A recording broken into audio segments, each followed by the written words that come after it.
3:30 p.m., Mace. Today. Yeah. Not only will you be removed from the COT, Okay. I will remove your blue check mark that you love so much. No control over that.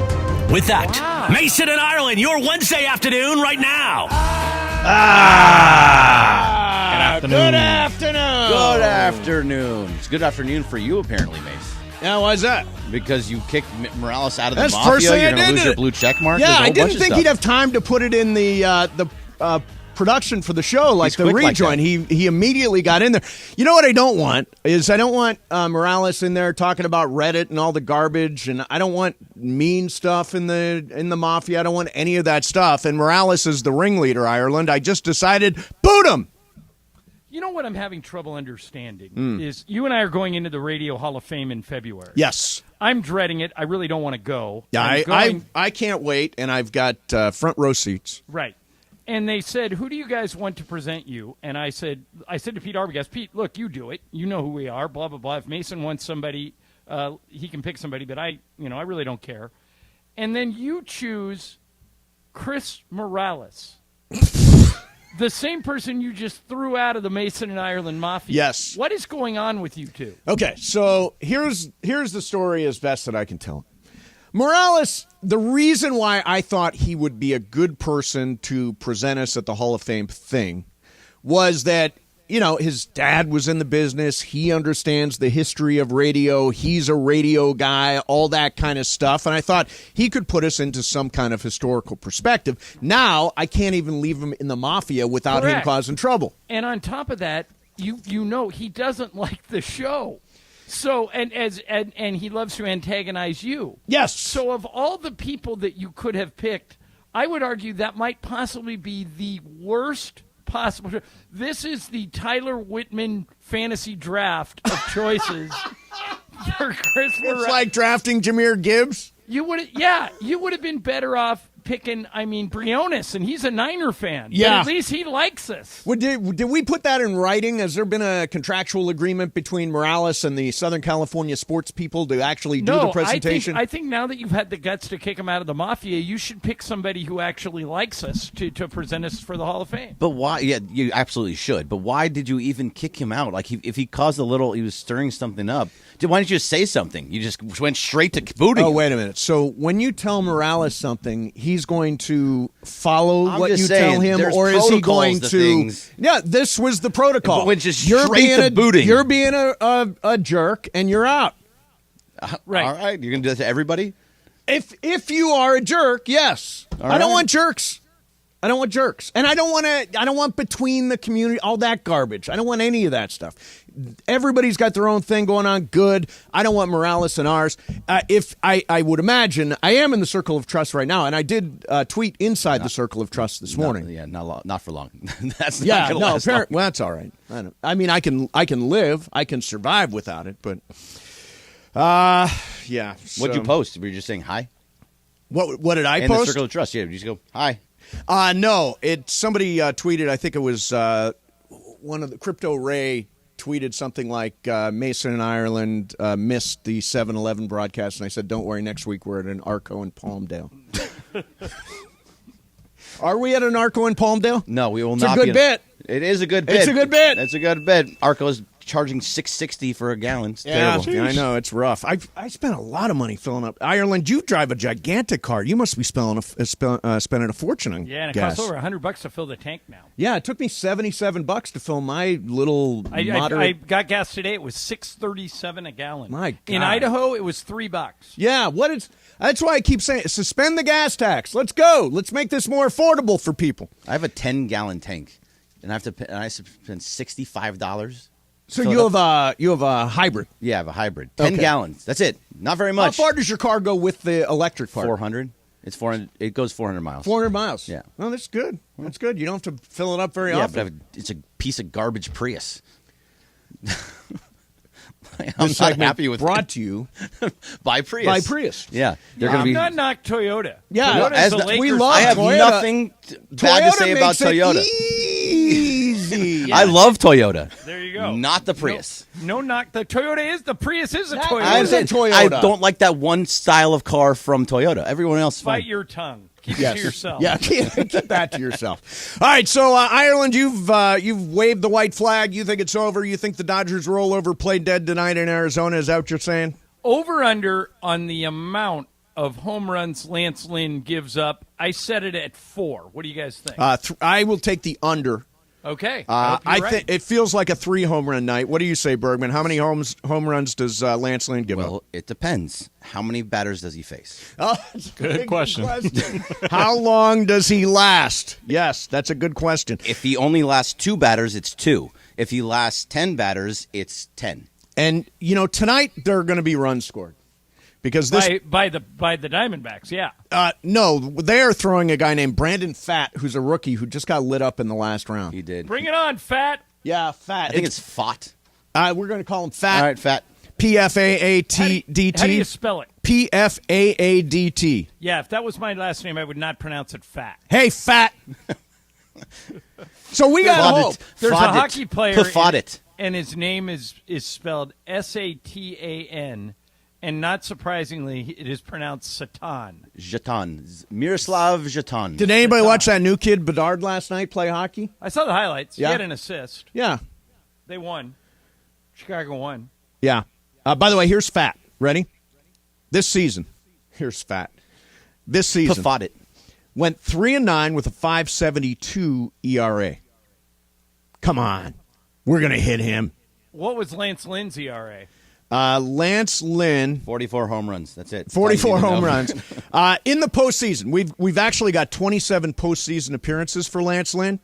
He has a sparkling 5.28 ERA. So I hope you're right. I hope we get some offense tonight. It's going to be like 11-10, 12-9. It's going to be some kind of game like that. It'll be entertaining. I think we'll be on the right side of it. I hope so too. But now that we're all saying this, that we think that's what's going to happen, it's going to be a 1-0 game, and Lance Lynn's going to go 8 throws a with shot. 17 In 2 strikeouts. hours. Yeah. I will accept that. I will accept that if that's the way it goes.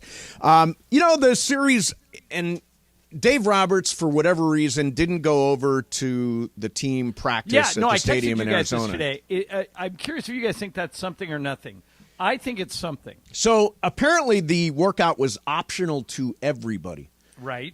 Dave came out and said sometimes people get sick of each other and they need a break, and today Just is a what day. you want to hear when your season's on the line. Exactly. That everyone's sick of each other. And from the manager, who you're saying sometimes you get sick of people, you get sick of the manager? No, but what I want to know from you guys is if your season was on the line, and even if it was an optional workout, and you're the manager, don't you go to the workout unless your boss says, stay back here, I got something to talk to you about? So let's put this into some context. I think he's going to be pulled into the Lane Kiffin Memorial Tarmac Room tonight if they lose. The Lane Kiffin Memorial Firing Room, yes. Yeah. Here is what he said today about today's, and by the way, it was an optional workout. So you didn't have to go. Nobody had to go. He says, here's the question. I'm just wondering, as field manager, I know you guys talked about the last 2 days, the cohesion you guys had. Everyone showed up to work out on Sunday. How do you balance not being here with the team and you guys here all working from the front office? And Dave said this. There were a lot of guys that wanted to stay away, too. For me, I want guys, for some people, they need to be there. They want to be there. And some guys, I think it's great. They stay away. That's why it's optional. I think as much time as we spend together, some guys need to be away. And for me, I welcome that. There's no cookie cutter one way to do things. And we had a lot of guys. I think everybody showed up on Sunday. So today, for me, I feel it's okay for them to be away if they need to. That does not sound like it's specifically Dave being told to stay at the hotel. It sounds like everybody had the option of either going or not going to this workout. If you were the manager, would you have gone to the workout? Yeah, I would have. Me too. Yeah. But it was optional. I think it's... What do you think it means? I have said from the beginning that I would not fire Dave Roberts if they lose. I now believe that it's a real possibility. I had it yesterday. We were talking about this. I had it 65-35 that he stays. Mace, you had it 50-50. And Greg, you had it 75-25 that he goes. Yes, right? if they lose the series. Yeah, and this sounds like they wanted like a players-only thing. Is that what you think? That's what that's what it sounds like. Sometimes you need a players-only meeting. That happens in NBA all the time. It happens to a lot of places. And we're going to find out. You know, and I'll tell you what, the whole series comes down to one guy. Do you know who I'm talking about? I think Mookie Freddie Betts Freeman and and Freddie Mookie Freeman Betts? have to show Yeah. up. Yeah, we'll talk about that coming up next. Mason, Ireland, 710 ESPN. All right, if you're hiring for your business, there's one solution that's been advancing technology for years, and that's ZipRecruiter. And right now, you can try it for free at ZipRecruiter.com/LA. When you post a job on ZipRecruiter, they send it out to over 100 top job sites. Then their powerful matching technology identifies people with the right skills and experience and invites them to apply for your job. Ian Siegel, my buddy who invented ZipRecruiter, puts it this way: we don't leave anything to chance. No wonder 4 out of 5 employers who post on ZipRecruiter get a quality candidate within 1 day. So what are you waiting for? Step up your hiring game. Give ZipRecruiter a shot. You've got nothing to lose because, as I mentioned, right now it's free at ZipRecruiter.com/LA. That's ZipRecruiter.com/LA. What are you waiting for? Go to ZipRecruiter.com/LA. Coming.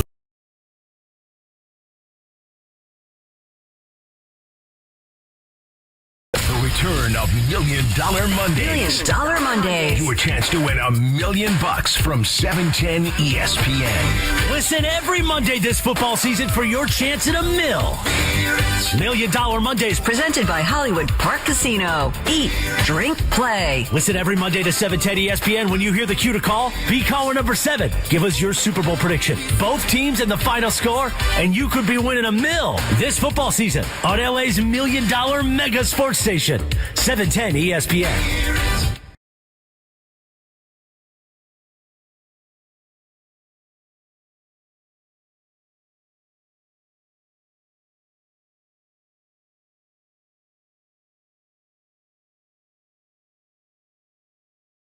Hey guys, it's producer Lindsay Baseball, and guess what?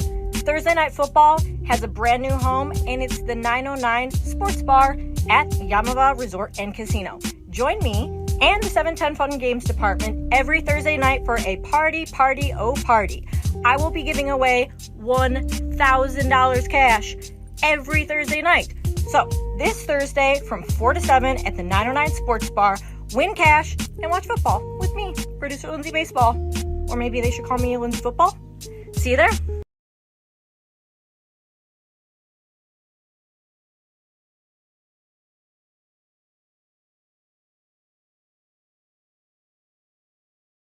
Elevate your game at Hollywood Park Casino. Join Travis Rogers and Kirk Morrison this Sunday for their live Rams postgame show from the Rays Lounge at Hollywood Park Casino. Win prizes and interact with Travis and Kirk. Hollywood Park Casino is Los Angeles' premier card room casino and entertainment destination. Reminder, party, Sunday after the game. Come see Travis and Kirk and enjoy a postgame meal and drink at the Rays Lounge right after Rams football is done. Hollywood Park Casino. Eat, drink, play.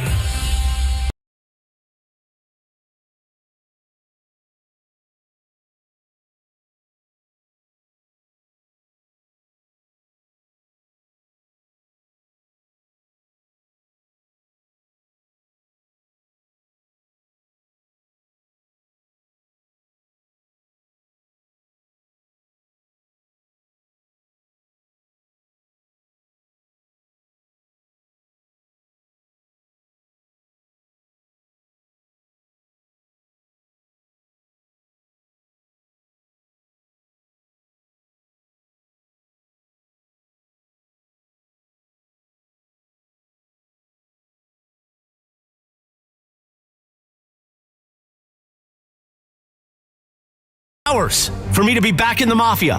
By the way, pointing out that there's a Reddit page I don't think was negative was simply defending when your people, members of the Mafia, said that the COT are little babies and have fragile egos. That's what I was defending. Nevertheless, 2 hours until I'm back in the Mafia or your blue check mark gone. You're out of the COT. And by the way, now I'm going to add it. I need to be guaranteed that I will induct you into the Hall of Fame with Sedano in January. Mason in Ireland continues your Wednesday afternoon right now. He has no leverage. What is his leverage exactly? His leverage is you care about the blue check mark. I don't give it in. Take it now. Okay. Just take the blue check mark. Carlos right I there. can't He can do believe it. I You're right can't there, believe Carlos. you guys have control of who has a blue check mark and who doesn't, and I don't. The station has the control of. You got the blue check mark through the station. Right, but Morales says he is is in charge of the station. He's taking the blue check mark kinda away. is. No, he consultant Chris. No, He he can talk to the social media that owns it. Yeah. Stupid. Yeah, but Mace, I believe he'll follow through on all those things. Yeah, I think he'll take your blue check mark, Yep. he'll kick you out of the circle of trust, and you will lose a friend. Well, we weren't friends, so it doesn't really matter. All right, so who are we going to get to replace him to induct us? Now I care. Now you do care. Well, if Chris was there, I could have found a way to weasel out. Yeah. You know, he could have accepted on my behalf. Yeah. So if you put Chris back in, I'll have him accept on my behalf. Oh, let's ask one of the greats. Hey, why don't we introduce Pepe and Pepe introduces us? Oh, that's a good idea. So That's a really good So idea. we'll present Pepe, I and would then be Pepe honored will to present us. Pepe. Yeah. Yeah. Well, I'll run it by him tonight. I'm going to see him tonight. Okay, cool. Yeah, he's been texting with me all day today. All right, so who does this tonight come down to? Yeah, we can talk about Dave Roberts is going to be gone if they get swept or they lose in 4 or whatever, and maybe that's true, maybe that's not. I don't know for sure. But this series has not been lost by Dave Roberts. They are not down 0-2 because of Dave. Is it fair to say that, and I know the hitting has been the real culprit, and Freddie and Mookie Betts aren't 1 for 13 or something. Yep. But is it fair to say that starting pitching, because they always dig themselves a huge hole, is the main culprit? In other words, when they fell behind by 6, Yep. that changes the way Arizona can pitch. And when they fell behind by 3, it changes the way Arizona can pitch. It's absolutely true. So I think the starting pitching, even though you guys like to point out that it's not offense, it's not defense, it's offense that has cost the Dodgers, I actually think it's significant, Greg, that they dig huge holes at the beginning of the game. I think giving up 3 runs in the first inning is worse than giving up 3 runs after 6 innings, which is what I think he did. Well, you know what I mean? Yeah, no, absolutely. Because I mean, it's a huge part of it. But no matter what, Freddie Freeman and Mookie Betts need to come through. They could have tied that game, blown Right. it open. Yes. They had the chance.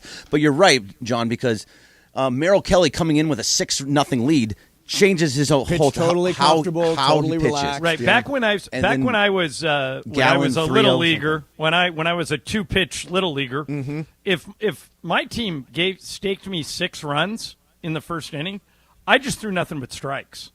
I didn't have to work hitters or try and fool them. My thought was, okay. What was your second pitch?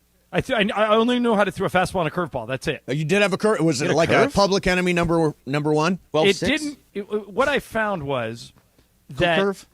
it didn't. It was more of a spin ball than a Spin curve. ball. Yeah, that's Spin the ball, way. like it just spun. It's just, Yeah, it was like a change of pace pitch. So I what had was a your good- spin rate, John? I have no idea, but I did not use spider tack. That might have helped. That might have 3,000 helped. RPM? What was But what occasionally, the gun basically say? what it was I would throw a fastball, and I'd get ahead of the hitter. I'd be 0-1, and then I'd throw another fastball, and he'd foul it off, so I'd be 0-2. I go, okay, now I don't have to throw a strike, and I would throw the spin ball out of the zone, and it would curve a little. But I never threw it when I was in trouble. I would say I threw 80% fastballs. Yeah, I think that's and your velocity. Did you ever check it? No, if I had to guess, I'd say if I hit 80, I'd be surprised. You got So- into the 70s? You Yeah, got it impressive. into the 70s? I think so. Come on now. I think so. It's harder than it seems. It is hard. Well, back then Have you I was ever been 20. at one of those gun places and you're like, I'm throwing it as hard as I can, and it's only coming No, up? but I've been to the cages where you can go in the 65 cage, the 75 cage, Oh, and right. the 85 cage, Right. and I sensed that my 75 cage was about what I was throwing. So I am going to place tonight's game and the rest of the series squarely on the shoulders of Mookie Betts. I want to go through this. He has now been in 3 consecutive postseason series for the Dodgers. He's been in more than that. Right, but his last 44 postseason at bats, he's 6 of 44. 2021 lost to Atlanta in the CS. 2022 lost to the Padres in the DS. This year down 2-0 to Arizona in the DS. He's 6 of his last 44 in the postseason. We're paying this guy 12 years, 350 or whatever it is, $359 million. This is the time to perform. This is the time to deliver, and he hasn't at all, and it's time to start. Would you consider, either one of you guys, consider moving him out of the leadoff spot? No. Absolutely not. No. Even though he's 6 for 44. Yeah, you got to hope he gets it right. I mean, who do you put in the leadoff spot if it's not Mookie Betts? Yeah, he's a you game changer. You could try anything right now. I mean, you're obviously if you lose, the season's over. You could hit Freddie Freeman leadoff if you wanted to. I mean, it doesn't matter. He's not hitting either. I'll tell you one change I would make. What? Kike Hernandez in the lineup. Yeah, me too. I feel good when Kike's at the plate. Yep, exactly. Where Because do I've you seen put him him? deliver. I mean, he can just in the infield. You can either play him at second or Okay, short. so you're going to take Hayward out? Yeah, I would take Hayward out. Sure, put Mookie back in right. You'd put Mookie back and right. Yeah, I would even take Rojas if we have to take him out. Fine, he played a very good shortstop. Well, you can take Rojas out, but he's your best defensive infielder. Yeah, but he's good too. Like Kike, did you see some of the plays that Kike made? I trust Right, but Kike it's not in like- all those spots. It's not like Kike's been hitting in this series. He did hit. Maybe this is where you do get away from lefty-righty and say, I've seen the performance. I mean, I understand. Put out the guys that are going to hit. all of them. Fat is a right-hander, so it's tempting to Fought put it. Peralta and Hayward in there like they've been penciling in here for a while, but it is time to shake stuff up, and I feel better with Kike at the plate than I do with almost anybody on that roster right now. Yeah, even fine. Put him in left and have Yeah, put him in left and and say don't play Peralta. Peralta. Yeah, fine. They can, All right, I don't so let care me where ask it you is. guys this. One of the things that the Dodgers have been guilty of in these first two games is they're swinging at a lot of pitches that aren't strikes. They're not waiting for pitches to hit. But in a game like tonight, when your season's over, if you don't win, you want guys to go up there being aggressive, trying to make things happen. So do you want the Dodgers to be more first pitch swinging or less first pitch swinging? Less. I mean, they're a team that thrives on really good, disciplined at-bats. And right now, with 2 strikes, their chase rate is 50%. I mean, they are swinging wildly once they've got 2 strikes. They need to be disciplined. They need to work the zone. They need to be aware of – they need base runners. It just can't be – it's not a zero-sum game. You need base runners for things to happen. And they are – if I'm not mistaken, I think they're only – look this up, Greg – 1 for 6, I think, with runners in scoring position. Well, it would have to be the Kike hit up the middle last game. But, Right. I think that was the one. no, it can't be. There would have to be another one because Will Smith hit a 2-run triple. Oh, that's right. That's right. So a guy had to be on second. But you know what I'm saying, Greg? They need to get. They can't be station to station. They need to get on base. No, and I wonder how much because like Ireland, you were saying you were down so early that you almost had to be aggressive because you know the pitchers are going to pound the strike zone since they have the big lead. That you almost have to be aggressive. Do you think that's part of it? Yeah, but the season's over if you don't swing. Like I keep thinking about the pitch Freddie Freeman looked at and got run up on. He was expecting a fastball, but that pitch was right down the middle. Sure. I mean, you got to swing at that. And I hope tonight that they go up there swinging. Mace, I actually disagree with you. I know you're right. They have always gone deep into counts and been disciplined, but I think if you see a strike, you got to swing at it. I just think that it's one game to save your season. Why not? And you think they're not going to win? I don't. I've seen nothing in these 2 games to sad. indicate that the Dodgers are going to win That is tonight. so sad. You know what they're going to do? They're rebooting right now for the rest of the playoffs. It's a reboot for the rest of the playoffs. Is this like your life reboot at the start of It every is. year? It's Okay. wait a Grubhub minute. password. In fairness, You're resetting your Grubhub password. My reboot did work. It did. I'm In rebooted. what sense?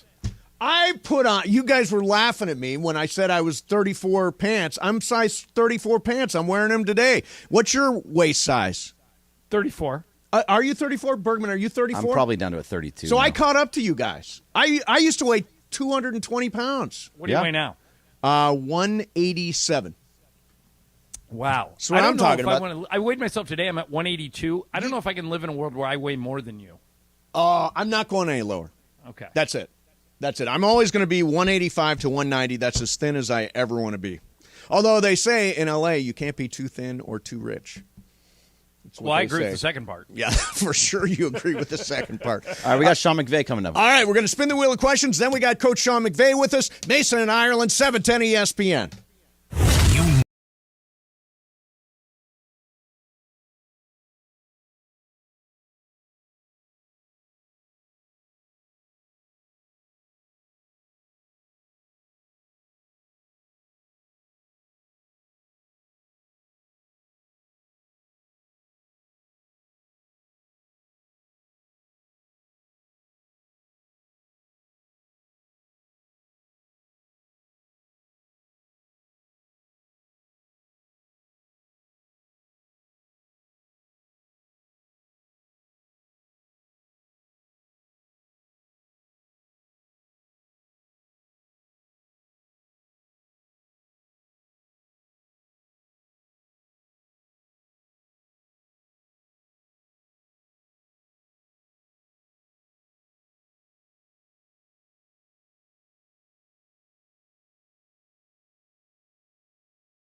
funniest show on the radio, Mason and Ireland, here each weekday, 1 to 4 p.m. You know what it's time for? What is this? It's time for Wheel of Questions. Producer Brian Cohen, are you ready with that wheel? Hit it, Jack.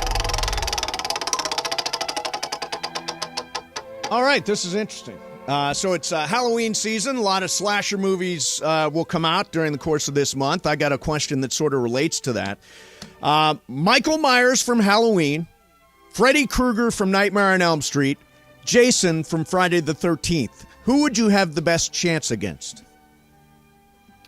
Well, probably Freddy Krueger. Michael Myers you can't really see, right? No, you can see Michael him. Myers you can see. He's got the Hockey mask. hockey mask. No, he doesn't have the hockey mask. It's just Jason a white has the mask. hockey It's mask. just, It's just a white it's a white mask, mask. Yeah. Yeah, I don't know if there's. Michael Myers was one who used to scare me the most. Yes. Freddy was almost like a comedy horror villain. Right. So I would take Freddy. I'd take my chances against Freddy. So, Bergman, go ahead and tell him why he's wrong. I think you and I agree. Yeah. Freddy Krueger gets into your dreams. Yeah, he's in your head. He's in your dreams. You fall asleep, you die. Like you kills don't you have. while you're I never sleeping. sleep. It's Right, perfect. we said That this we too. said We that. said maybe Ireland would be good against Freddy because he never sleeps. Sleeps. But the answer is Michael Myers, and it's mostly because he just walks. Like he doesn't go chasing after you, and he doesn't like. He is a walker. He just walks, and it's just a very slow pace. He finds you eventually, Right. but he's just walking. Yeah, that's true. Brian, How do we not have the trolls from Ernest Scares Stupid in this question? they're not in it. They are not in That it. might be the answer. I don't know. Yeah, That is sure. the answer. Brian, what do you think? Michael Myers, yeah, he just walking. I mean, every time I see people, and every time they try to run away, they fall. It's like, come on. Yeah, no, Stay they on fall. your feet. You're good. They never get in a car. Well, it's like that one commercial where all the kids are hiding behind the chainsaws, and Let's they're go like, hide behind right. chainsaws. car. No, that's stupid. Let's hide behind the chain. Good idea. It's like that. Yeah, no. For me, it's a no-brainer. It would be Michael Myers, although he cannot be killed. You can't kill Michael Myers. That's the problem. You can't kill the boogeyman. Right, he'll be on the run forever. That's what Jamie Lee Curtis can't- says. You can't kill the boogeyman. Right, but you can't kill Jason either. You can't kill Jason. No. Can't kill the boogeyman. No, you can't kill any of these. Do you people. remember who the killer was in the very first Friday the 13th, Ireland? No. It was Jason's mom. It was Jason's mom. She was avenging his death in some way, going after the Camp Crystal Lake. When I saw Jason in Friday the 13th, that was the first horror movie I ever saw. And I had my first date to see Friday the 13th. It was with Sherry Heineman. And Sherry and I both and I might have gotten, she might have held my hand specifically because she was a little scared. Just a little scared? Just a little scared. It was just that. By the way, George Sedano checking in says Freddie would get you Ireland when you're in the studio. Sedano!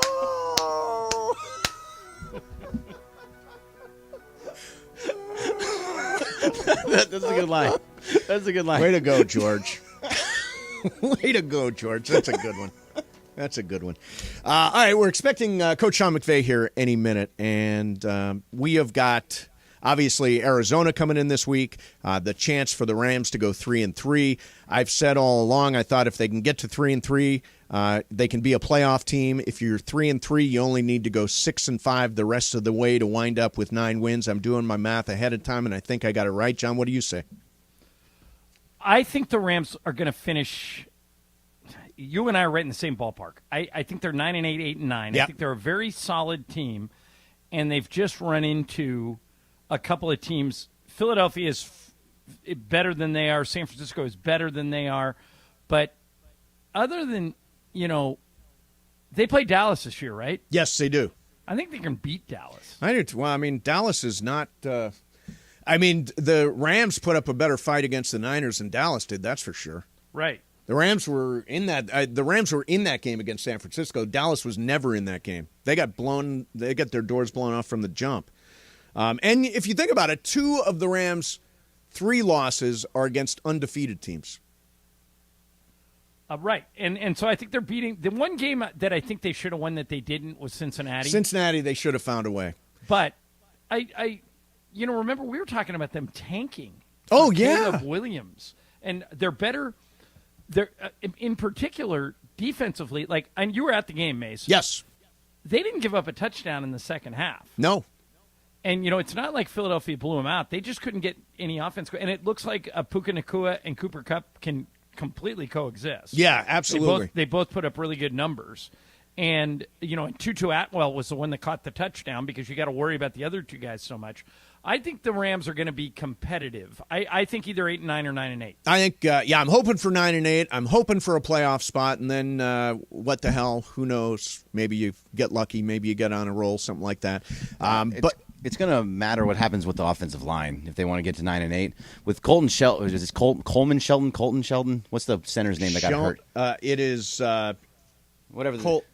Shelton. Shelton, yeah, it's Shelton. Coleman Shelton. Yeah, Coleman Yeah. Shelton. If he stays injured, that's your center. Brian Allen could not get it done last Remember, week. Brian last Allen year. was their starter. Yeah, and for a couple of years. Yeah, actually. which was not really a great time for him to be in there. By the way, McVey, and we'll talk to him about this. He says Coleman Shelton and Rob Havenstein were not on the field for the last 6 snaps, but McVey says neither injury is serious and they will play in Week 6. Okay, well that's good because if the offensive line can keep Matthew Stafford upright, you can get to that 9-8. If that offensive line goes down again like it has in the last couple of years, he's going to get beat up in the back there. Yeah, the Rams' offensive line gave up 17 pressures on 42 dropbacks in Week 2. Those are just numbers. I don't know. Do they mean something to anybody? John, did that mean something to you? I don't think so. 17 pressures, 42 dropbacks.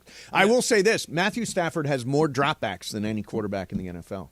Basically, that's the play. Are they not trusting Kyron Williams? Williams? Clearly, they're getting away from the He was good run. in the first couple of weeks, but the last couple he's been... Yeah, he vultured some touchdowns. I think he's got 4 or 5 touchdowns Yeah, so far. 2 in the first year, 2 in the first week, 2 in the second week, and I think he got another one later. Yeah. All right, so what do you want to do here? We're waiting for McVay. We still have 5-10 minutes, so let's keep going. Okay, cool. Hey, Ireland, we'll talk again about Dodgers coming up, but I wanted to did you hear what Lincoln Riley said yesterday to the assembled media over at USC? I did. He's like tripling down on his defense. He's tripling down on the defense. Do you have that, Brian? Hit it. From the areas that we got to continue to make improvement, and there certainly are some, but this is a much improved unit. There's no question about it. And this is a unit, I think, when you talk about the top end potential, has a chance to really grow and get better fast, given some of the youth, some of the new people, some of the quality depth that we have, some of the injuries that we've had that have prevented guys from being able to continually get snaps. But there's a lot of good things happening on this defense, man. Like, you don't sit there and do what we're doing in TFLs, do what we're doing in sacks. Like, there's so many great things. But here's the deal. Everybody in the media had their mind made up, all right? Now, I won't generalize. A lot of people in the media had their mind made up that the first second there was any adversity this year, saying, oh, my God, should have done this, and they should have made this change, and blah, blah, blah. And it's not true. Like, listen, you're going to go through the whole year. You're going to have a tough game. Like, you're going to have a tough quarter. Do you respond, right? Do you show continued growth? And that's going to continue to be written throughout the entire year. $25,000 mythical dollars on USC minus 21.5. And you know what's going to be the big takeaway from the day, John, tomorrow? USC's defense is pretty good. USC's defense is pretty good, Ireland. What's the spread in the Notre Dame game? It is Notre Dame by 3.5, I think, is what I saw. They can win it, but I don't know what Lincoln Riley is talking about. I mean, you tried to make this argument that they had all these new players. Well, I was waiting to see, and they different. Well, it is different. But there isn't growth. They haven't grown. It's the same thing every time. The defense doesn't support what the offense provides. They win games 43-40, 45-44. I mean, I know he's standing up for his guys, but this is a guy in denial. His defense sucks. Well, let me throw something at you. USC leads the country with 9.5 tackles for loss per game. So they lead the country in tackles for loss. They are 5th in sacks. They're averaging 4 sacks a game. The things he said, the way they're getting after the quarterback, the way they're pressuring, the way they're tackling for loss, all that stuff is true. But they're 109th out of 130 Division I schools in yardage allowed. So how does that add up? Lead the country in tackles for loss, 5th in the country in sacks, and still 109th in defense, offense allowed. Sounds like your cornerbacks are a problem. Sounds like the back end of the defense is trouble. But I think that the first step to correcting a problem is admitting you have one. It doesn't seem like he knows he has a problem. Well, but the two specific things, and I went in and looked at them just because he said it, tackles for loss and sacks. Now, what it's not showing is the number of explosive plays. They're giving up way too many explosive plays. That's what happened against Colorado in the second half. That's what happened. Although, the defense was not – it was not – I didn't get to see the whole game, but it was not atrocious against Arizona, I thought. It was, it was not a total What are you blowout. talking about? Did you watch the Arizona game? Had they made a field goal at the end of regulation, they would have won the game, and we would have said they held the team to 11 points in the second half. Right, but they gave up 17 in the first quarter, Correct. Right, but they dug out of that hole.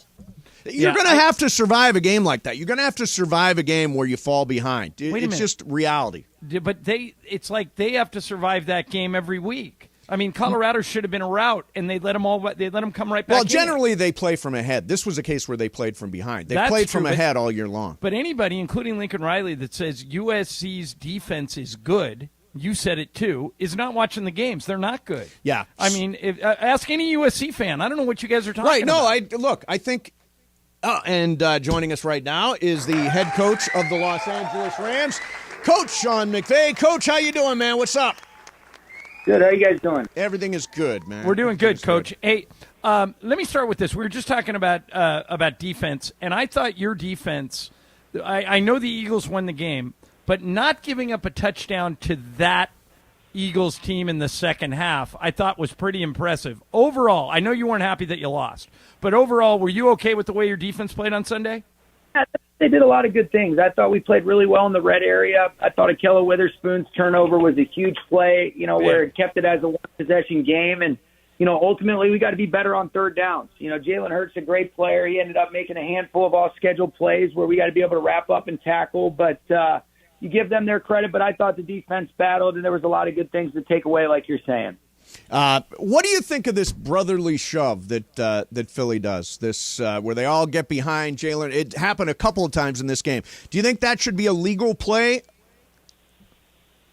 I think that they do an excellent job executing it, and that's a part of the game right now, and you have to be able to deal with it. And to their credit, people are not able to stop it, and it's a big weapon for them. So, that's I'll kind of leave it at that.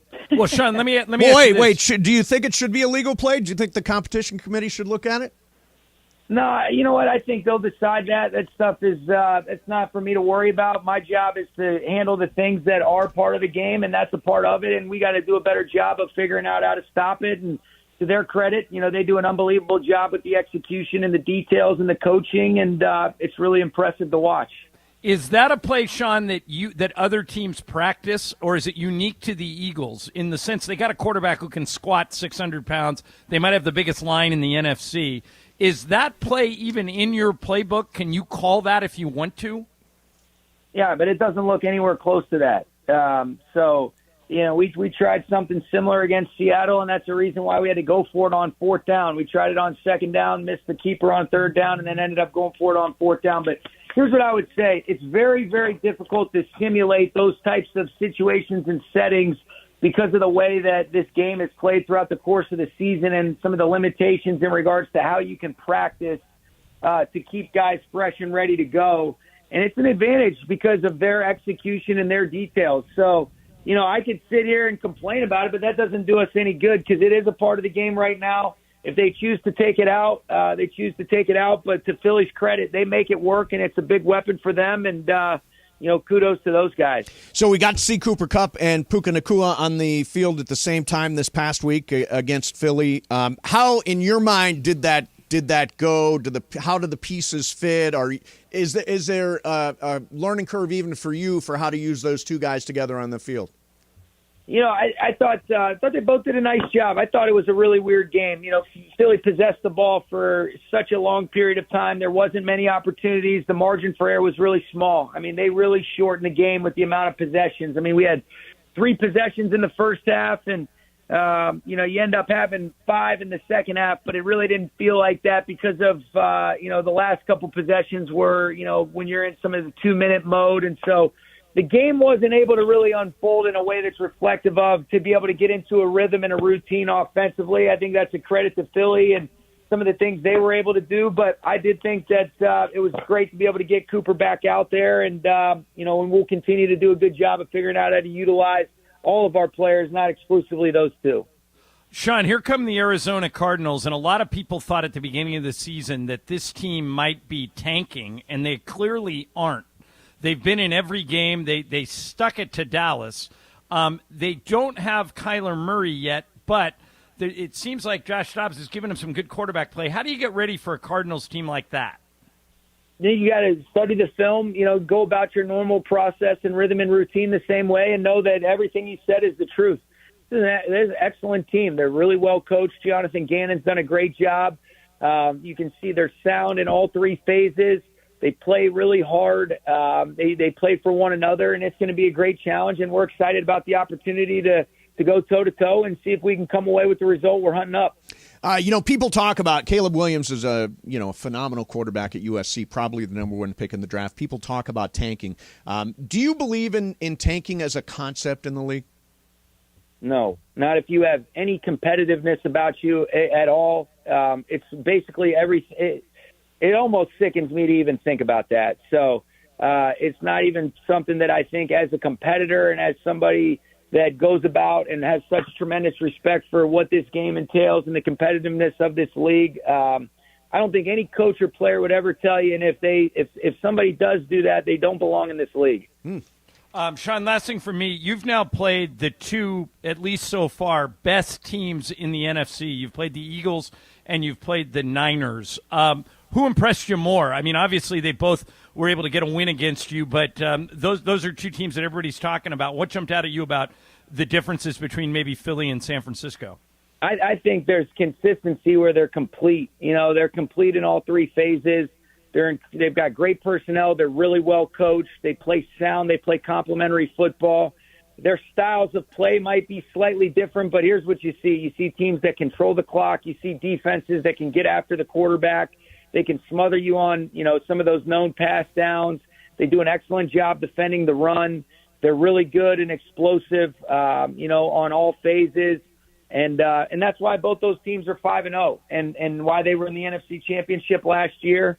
I thought it was great for us to be able to, get an opportunity to measure up against those guys. And, it's a long season. I want to see these guys continue to grow. I want to see us stack a great block of practices this week and go put it all together on Sunday against, like you said, a really tough Arizona Cardinals football team. But if we can continue to improve and work through a lot of these learning opportunities, I'm really looking forward to seeing what this team can look like as the season continues to progress. But I got tremendous respect for those 2 teams that you specifically pointed out.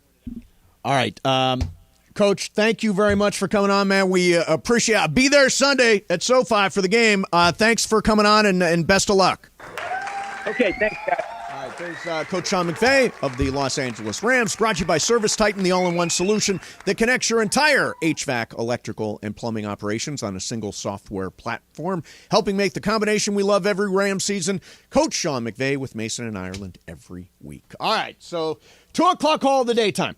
There is so much. First of all, Dodgers tonight. That's the A story. That's the biggest story there is as the Dodgers try to stay alive, keep their World Series dreams alive. And, of course, you just heard that Lincoln Riley comment about the defense. All kinds of stuff happening. 877-710-ESPN. 877-710-ESPN for the 2 o'clock call of the day. Mason and Ireland. Oh, by the way, you're listening to KSPN Los Angeles, a Good Karma Brands radio station. Mason and Ireland, 710 ESPN. The return of $1 Million Mondays. $1 Million Mondays. Your chance to win $1 million from 710 ESPN. Listen every Monday this football season for your chance at $1 million. $1 Million Mondays. Presented by Hollywood Park Casino. Eat, drink, play. Listen every Monday to 710 ESPN. When you hear the cue to call, be caller number 7. Give us your Super Bowl prediction, both teams and the final score, and you could be winning $1 million this football season on LA's $1 Million Mega Sports Station, 710 ESPN.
today, but it's not a bit.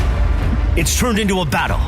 As Steve Mason, this is the Decepticons music, Mace, because you, my friend, are acting like a Decepticon today, removing me from the Mason and Ireland Mafia. Well, you've got 90 minutes to let me back in, or you will be removed from the COT, the Sedano and Cap Circle of Trust on Twitter, and I will remove your blue check mark. Remember, put me back in the Mafia by 3:30 p.m. and a guarantee that Sedano and I will introduce you into the Radio Hall of Fame in January. Oh, and by the way, if you try to use Pepe, he'll be removed from the Circle of Trust too. We're not messing around. Look at the picture posted in the Circle of Trust right now. I've got my finger on the button, Mace. Mason and Ireland continues your Wednesday afternoon right now. It's got no leverage. So I actually just got a note from Chris and Carlo. Oh, okay. They said that if you don't retreat, they're going to give it to me. Verified. They're do going it to now. All right, you heard him. Do Chris, it now. Carlo, give it to me. Bergman. I don't care. Okay. Blue check marks are meaningless in this world. I mean, everybody. Most has one. people I know don't have them, or the ones that do, you're like, they you paid really for get it, that one? right? So I always assume when people see my blue check mark, they think I paid for it. There's a way to find out, but no, take my blue check mark, and I'll resign from the Circle of Trust. That takes away all leverage. All right, you Chris, you're listening. Yep, you're listening, Morales. All right, so 2 o'clock call of the daytime. Hey, it's 2 o'clock call of the day. Tonight, big night. Dodgers. Got to win one. I thought you were talking about the Lakers in Anaheim. Oh, Lakers, Anaheim. Yeah, when those two get together, who are they playing tonight, John? The Sacramento Kings, the Mike Brown-led Sacramento Kings. Love Mike Brown. What a nice man he is. All right, so... and you, how much prep do you do before a game? Like, how many hours of prep do you do before you do a game? If it's the first time I see a team, so tonight it's Sacramento. Yep. It's like studying for a midterm, probably 2 hours. I did an hour on the flight home the other day from Vegas. Yep. And I probably did another hour this morning. Yeah. But then the second time I play them, once I have all my facts about all the guys that are playing, then I can knock it out in probably 45 minutes to an hour. There you go. Nice. Do you ever screw up the way Bob Costas did during that baseball game the other night? Well, now let's talk about this. Okay. He made a mistake, but I didn't think that was a big mistake. I think this is another example of social media being a pain in the ass. Here's what happened. He said, how great was Mark Pryor back when he was teamed with Kerry Wood on the Cubs in the 90s? Yes. And then a bunch of fans jumped on him because Mark Pryor was drafted by the Cubs in 2001. Right, so Bob was flat out wrong. Right. And now everybody's making a thing out of it. Do you think it's a thing? Well, so I think there are two different aspects of this. First of all, if you're doing sports talk radio, nobody's really checking. I mean, it's common for me to say, Lance Lynn has given up 45 home runs or something like that. Now, I don't know what the 44. exact number is, 44. I know the number. But Trust me. I'm in the ballpark, right? But when you're a play-by-play guy, I think people are relying on you for insight, information. They assume you've done all the preparation necessary to be able to back up everything that you say, and that apparently wasn't the case with Bob Costas. But I think that, Greg, what do you think? I think that's a very small mistake that he probably shouldn't. It's like when people yell at Al Michaels for not being enthusiastic enough. I think it's stupid. Yeah, I mean, it's really not that big of a deal either. I don't think it was anything. I didn't think twice about it when I heard it. There was nothing about it was weird. Now, let me ask you guys this. Did you see that Bob Costas performed the Heimlich maneuver on some guy in a restaurant and saved his life? Recently, right? Yeah. Now, if we were all out to dinner and a guy next to us was choking, could you perform the Heimlich? Yeah, you just grab him by the throat, right? No. Grab him by the throat and not shake. The throat. No, it's the there you go. the rib cage. Oh, I thought it was the throat. I thought you just grab him by the throat. Although I and will shake say him. this, I thought I knew how to do the Heimlich, and one time Bill McDonald was choking on the plane. Yeah. And I tried to do the Heimlich on him, and he said, "Stop! You're making it worse." So I stopped, and he somehow got survived through it. Yeah. He survived it. But I don't think I helped at all. All right, 2 o'clock call of the day. Why don't we start with Stevie in Harbor City? Stevie, you're on 710. What's up? Okay, hey, thanks for the vine, Mace. Yes, swing on through. Hello, and hello, John, and the crew there. Hey, I'm wearing a beautiful L.A. Dodger polo shirt. I got my L.A. Dodger baseball cap on, and we're going to win tonight. What have you seen so far that makes you think the Dodgers are going to win tonight? I just feel that it's kind of a tradition and history for the Dodgers. They're not quitters; they're winners, and they've got a heart of a champion. And when you have a heart of a champion, you know that's you're going to win with the heart of a champion, and that's the way the Dodgers are. They want to feel they want this badly. What do you guys think? Yeah. Well, here's the thing. What I've seen that makes me believe they can win tonight is they've done it 100 times this year. They've done it far more than they've failed. I think there is an element of being due. I think there's also an element of being having the world sort of criticize you and talk about the fact that you're letting everybody down for 24 hours, and you get that in your head, and all of a sudden you get a little fire. I think somebody's going to shake something up, and they're going to win tonight and win comfortably. Well, here's something that backs up what both of you are saying. They haven't been swept in a playoff series, and remember, the Dodgers are in the playoffs every year. Yes. They haven't been swept in a playoff series since 2006. All right? So that's 17 years, 118 playoff games. They haven't been swept. So if they do get swept tonight, it would actually be abnormal. I mean, they normally fight off these situations pretty consistently. That's a pretty big sample size, 17 years. Yeah, it is. So history is on your side that the Dodgers would win tonight. Let's go to Peter in Santa Clarita. Peter, you're on 710. Hey. Hey. I want to talk about the USC defense. Yeah. What do you think so far? I mean, Caleb Williams, he can throw as many touchdowns. He can throw the most touchdowns, but they're going to keep dropping in the – they're going to let a few of these one-loss teams slip above them. Yeah, I think it's a fair point. We have a rough connection with you, but I think that's a fair point, John. It's the Alex Grinch song. Oh, wow. That's creative. That is rough. Yeah, the thing that worries me a little bit is that defense is broken and needs to be fixed. And based on those comments you played last hour from Lincoln Riley, he's in denial. Is it not fair to say that because they've ramped up pressure on the quarterback, they have fixed one aspect of their defense? Back end, obviously, a disaster. But front end, lead the nation in tackles for loss and fifth in the nation in sacks. I think we can break this down and simplify what you're asking. What's the answer to this question, yes or no? Have they been able to come up with a stop when they need to? Pretty much no. Well, I mean, they're 6-0. They must have had stops in there. They just get the ball back and go score. I mean, Caleb's so potent offensively that, I mean, I'm not so sure that they could go undefeated and give up 40 points a game because they score 50 a game. Right. They are the leading scoring team in the nation. Lincoln Riley reminds me of Mike D'Antoni. When Mike D'Antoni was the coach of the Lakers, I would say, hey, Mike, a lot of people say you don't emphasize defense. And he said, well, if we outscore everybody, they can't beat us. And I think that's what USC's attitude is. Look, you guys are going to score, but we're going to score more than you, and that's how we're going to win games. And they're 6-0, so you can't knock that. But to go in front of the media, like Lincoln Riley did yesterday, and say, I understand he's defending his guys, and Alex Grinch is a good friend of his, and he wants to stand up for his kids. I get all of that. But to say that their defense isn't broken or doesn't have a problem is flat denial. It just is. Ask any USC fan. Ask you. Do you think – yeah, you know my answer. Do you think that the media, as he said, came into the season with a preconceived notion about their defense? Sure. I think that's fair. I think that last year what everybody said was if USC's going to – last year they competed for a national championship. Yes. They had those losses at the end of the year. They couldn't win at Utah. They couldn't win the Pac-12 title. Yep. I think anybody who's being rational, and I don't think Lincoln Riley is in this case, anyone being rational would say if they had even an average defense, a decent defense, they would have been in the Final Four last year. Yes. And I think that still is the case today.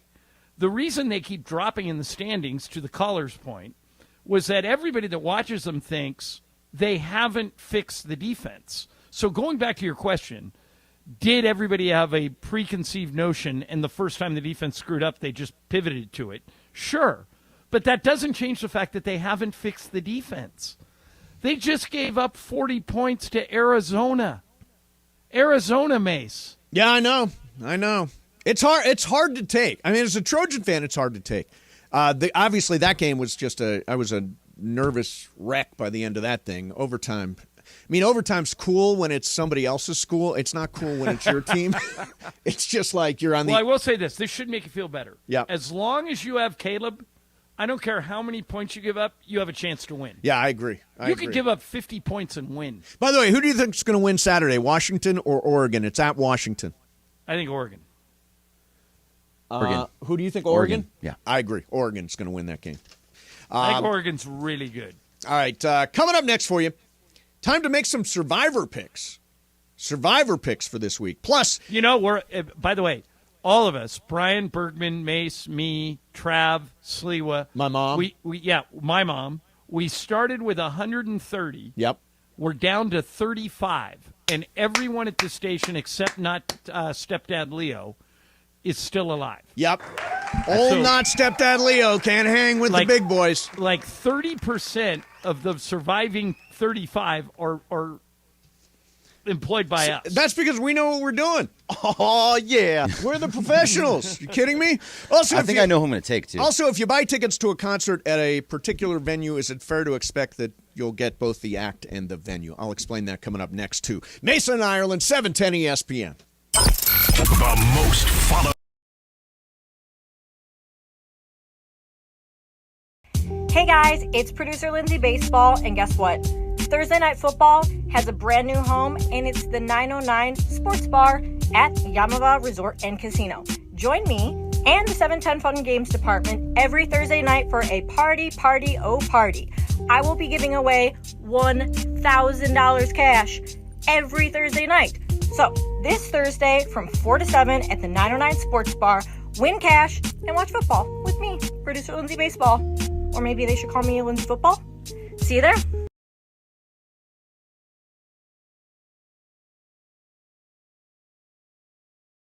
The return of Million Dollar Mondays. $1 Million Mondays. Your chance to win $1 million from 710 ESPN. Listen every Monday this football season for your chance at $1 million. $1 Million Mondays. Presented by Hollywood Park Casino. Eat, drink, play. Listen every Monday to 710 ESPN. When you hear the cue to call, be caller number 7. Give us your Super Bowl prediction. Both teams and the final score, and you could be winning $1 million this football season on LA's $1 Million Mega Sports Station, 710 ESPN.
The 2 o'clock call of the day. The guy who thinks the Dodgers have the heart of a champion. That was good. Mason and Ireland continues your Wednesday right now. Wait, he's on one. I did get this message inside the Mafia to that point. People are saying that the worst... Hang on, let me pull this up. It says this. Catching up on the podcast and callers are the worst part of any radio show. Absolutely no one wants to hear these takes from these armchair managers. That is from Pete O'Grande. That is from Bergman Greg. Bergman _ Greg. That's not my name anymore. It's corporate _ Greg. Yeah. And that is exactly what I would say. Yeah, still. If Bergman could, he would actually remove the phones from the building. Get rid of the phones. They only work twice a week anyway, so. That's actually true. Sadly. I mean, but although we need him here, so when McVey calls, we got to be here for that. Yeah. Yeah, All right. So absolutely. Survivor this week, John. There are a couple of obvious picks, but in a lot of cases, I think we've already used some of the picks that are. Well, I'll tell you right now, my picks are already in. Me and my mom. Okay. I'm taking Miami. Yep. And my mom is taking Buffalo. Okay. Here's how it goes in my family.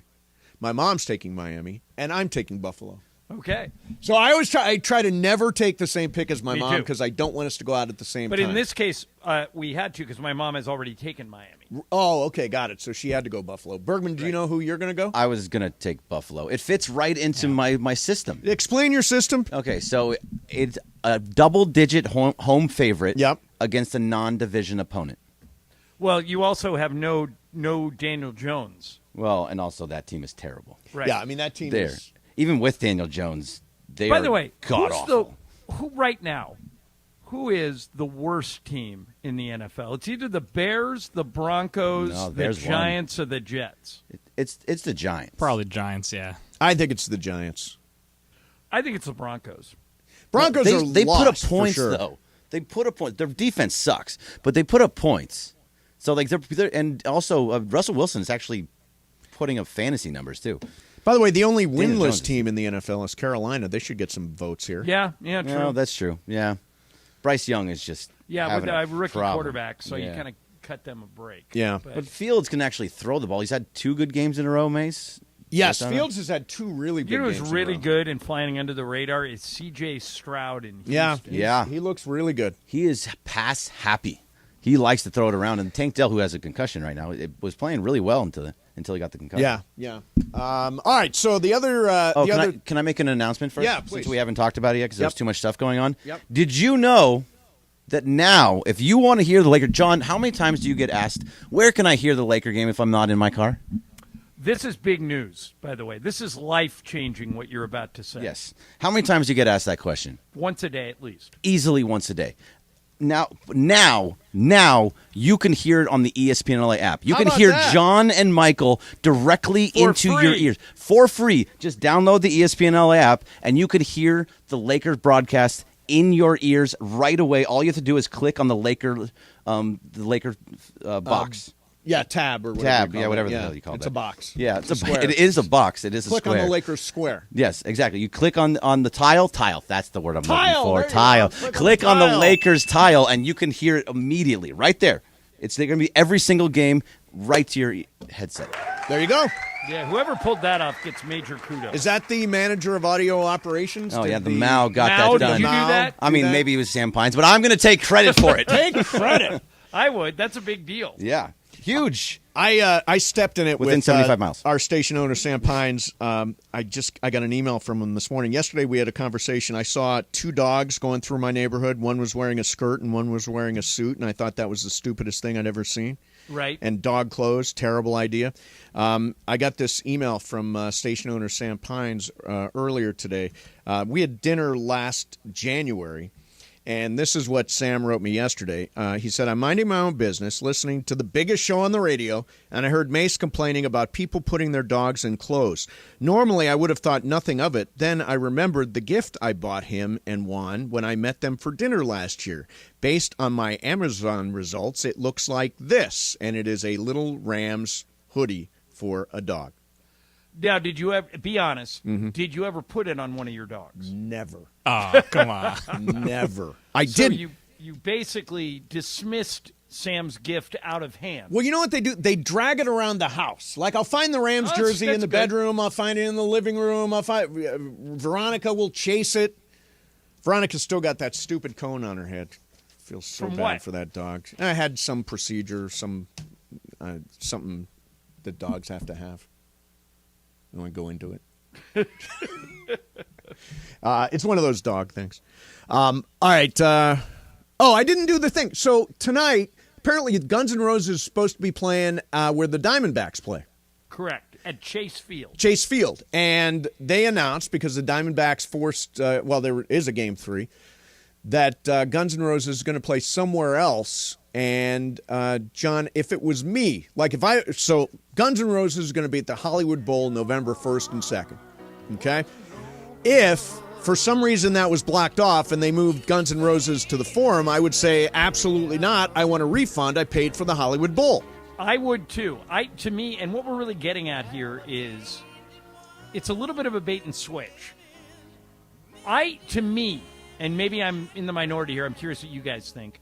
The venue is as much a part of my decision as the band. So, for example, there are certain, like the old LA Sports Arena was a dump.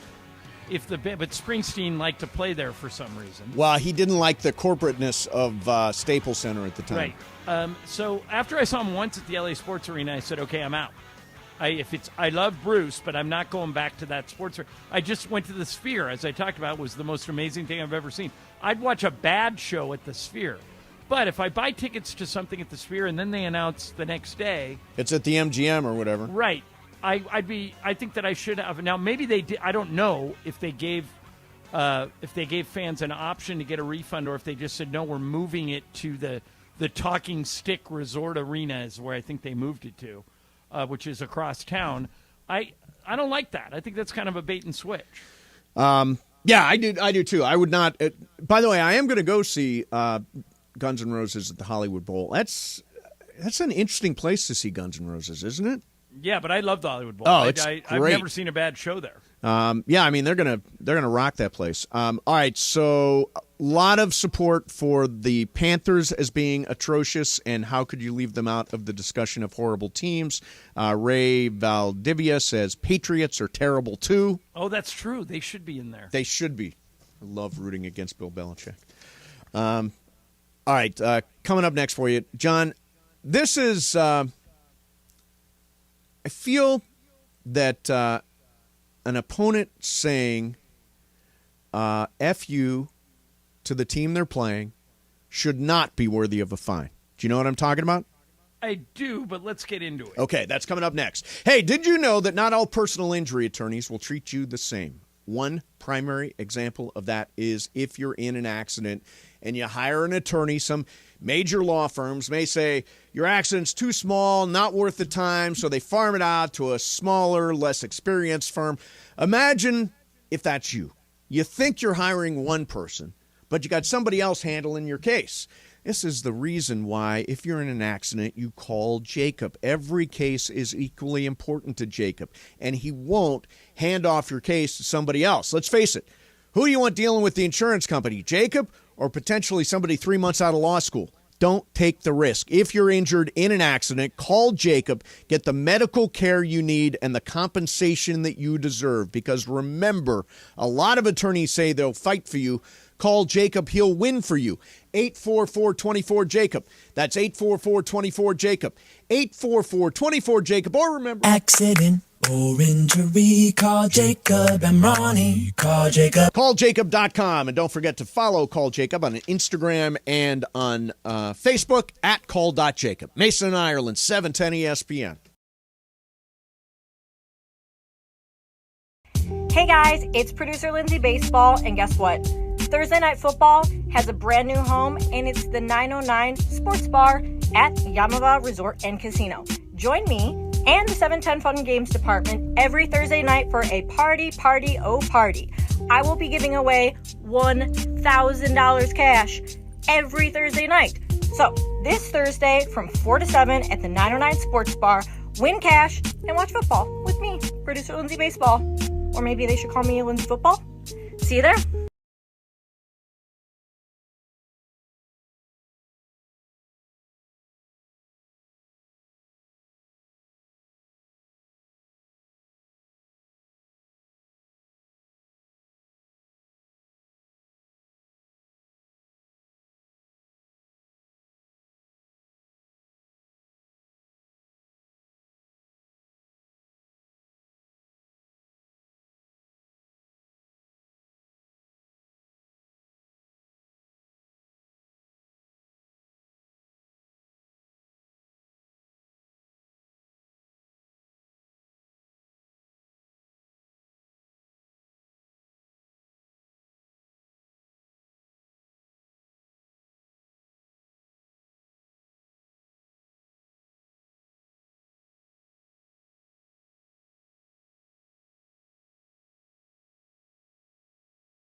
I wish John would stop saying I don't like the show. I love the show. Yeah.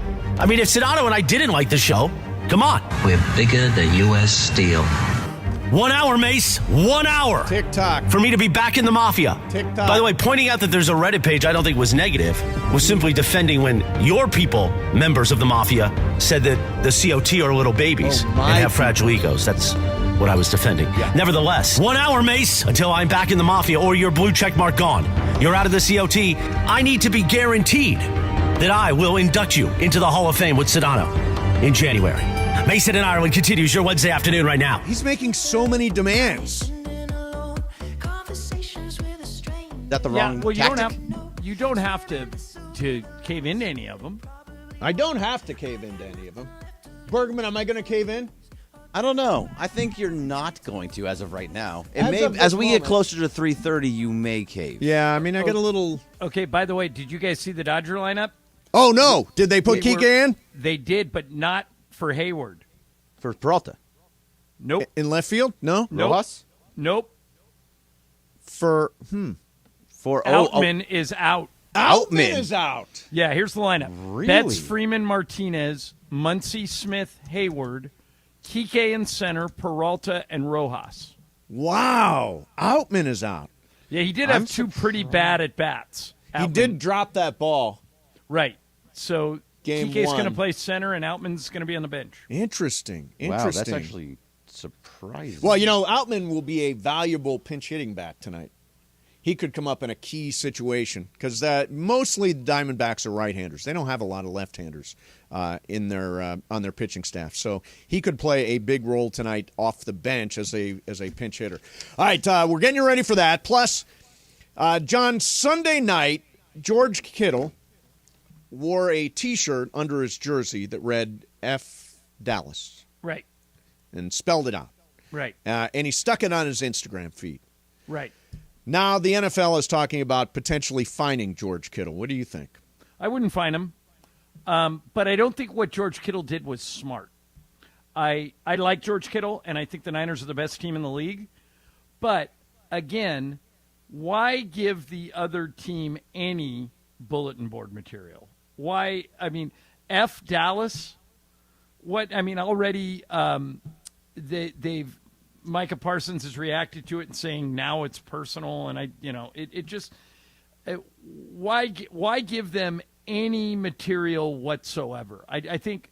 But having said that, I wouldn't fine him. How about you? Yeah, I mean, the NFL is considering a fine of George Kittle right now, and it's pretty clear from his Instagram feed that he said exactly what he said. Now, I don't think it's a finable offense. It's probably not the smartest thing in the world to do, but I mean, it's George Kittle. This is kind of, I mean, he's stirring it up. He's funny. He's goofy. He's trying stuff. I mean, I get that aspect of it. That's what makes him interesting as a character. But, yeah, it's probably not the smartest thing. Should not be fined. Should not be fined. That would be, yes. There's George Kittle. Bergman, do you fine him? No, there was no K, right? Was there no K? There was no K. John, is that right? Was there no K? I'm pretty sure. If there's no K, then I don't think. Yeah, I think it only had 3 letters of the F word. So no, I thought there was a K, but somebody look at it. Yeah, K or no K, I want to know. What? Oh yeah, I'll look it up. But yeah, also, K or no K. and also this whole thing about bulletin board material. You think the Cowboys need? Oh, he wore a shirt. No, we're really gonna get him. Did you hear what Micah Parsons said? No, I mean, yeah. Well, now it's personal, but I mean, Dallas. But literally, I don't care how going to change it? I don't care how personal it gets. San Francisco is that much better than Dallas. Right. Yes. But I'm just saying, why give him anything? Yes. Yeah, I just wouldn't do it. Yeah, it probably doesn't make sense. I wouldn't do it. I wouldn't do it. I just don't think Micah Parsons is going to play any harder. And by the way, Micah Parsons in that game completely gone. He was non-existent because the 49ers offensive line made him irrelevant in that game. Completely irrelevant. The Niners are the best team in the league. Yeah. So what's funny about the Niners, and McVay talked about it a little bit, they have the best offense in the league probably. Yep. They have the best defense in the league probably. They have the best punter in the league. Like they have the best roster in the league too. It's insane. If you can have all of that stuff, you're just going to run through people. Yeah. The best punter? By the way, is he the best punter? Yeah, it was something Rams like punter. I don't know. Ethan Evans is just booming punts. So their punter, when they was watching the game, they said that there was like somewhere between 7 and 10 times inside the 10. Oh wow! That he dropped it inside there. It's insane. Yeah. No, they are a well constructed roster. John Lynch has done a great job. We knew John Lynch when he was a kid. Now he's running the Niners. Literally knew him as a kid.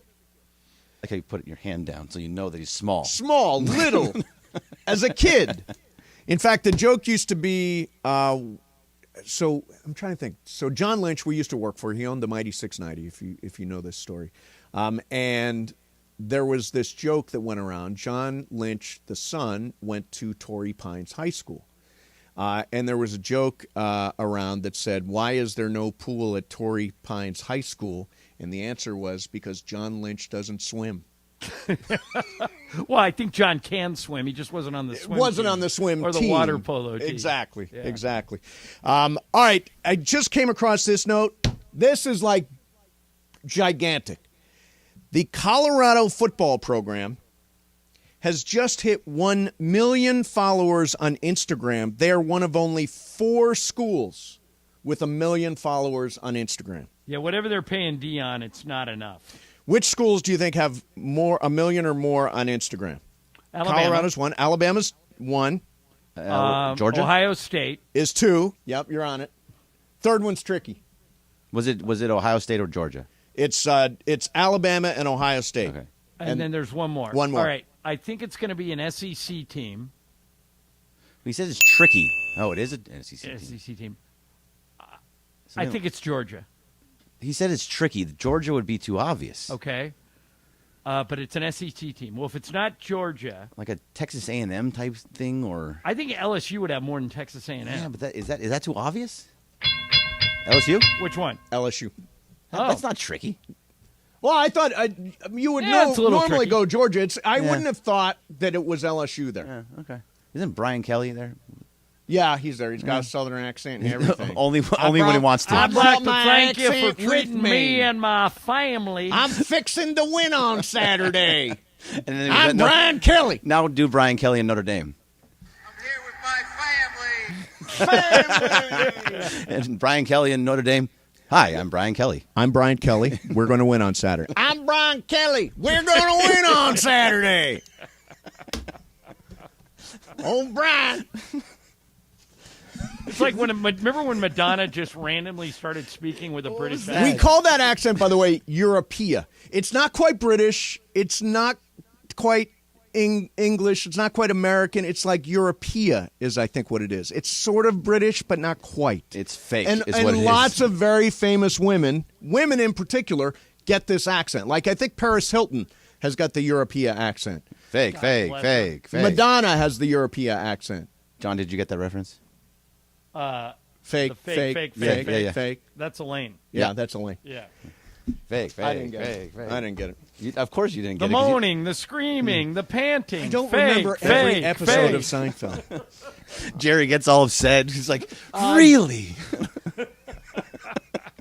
All right, coming up next, going to do some What's Up, Fool. We're getting ready for Dodgers. Dodgers have Lance Lynn on the mound. He of I gave up 44 home runs fame versus, what's Fat's first name?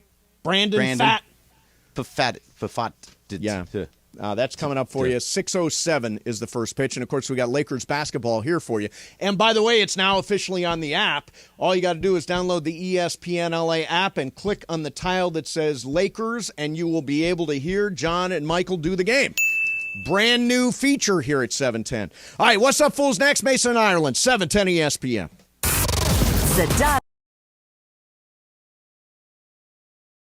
Return of $1 Million Mondays. $1 Million Mondays. Your chance to win $1 million from 710 ESPN. Listen every Monday this football season for your chance at $1 million. $1 Million Mondays presented by Hollywood Park Casino. Eat, drink, play. Listen every Monday to 710 ESPN. When you hear the cue to call, be caller number 7. Give us your Super Bowl prediction, both teams and the final score, and you could be winning $1 million this football season on LA's $1 Million Mega Sports Station, 710 ESPN.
At 2:45, what's up, fool?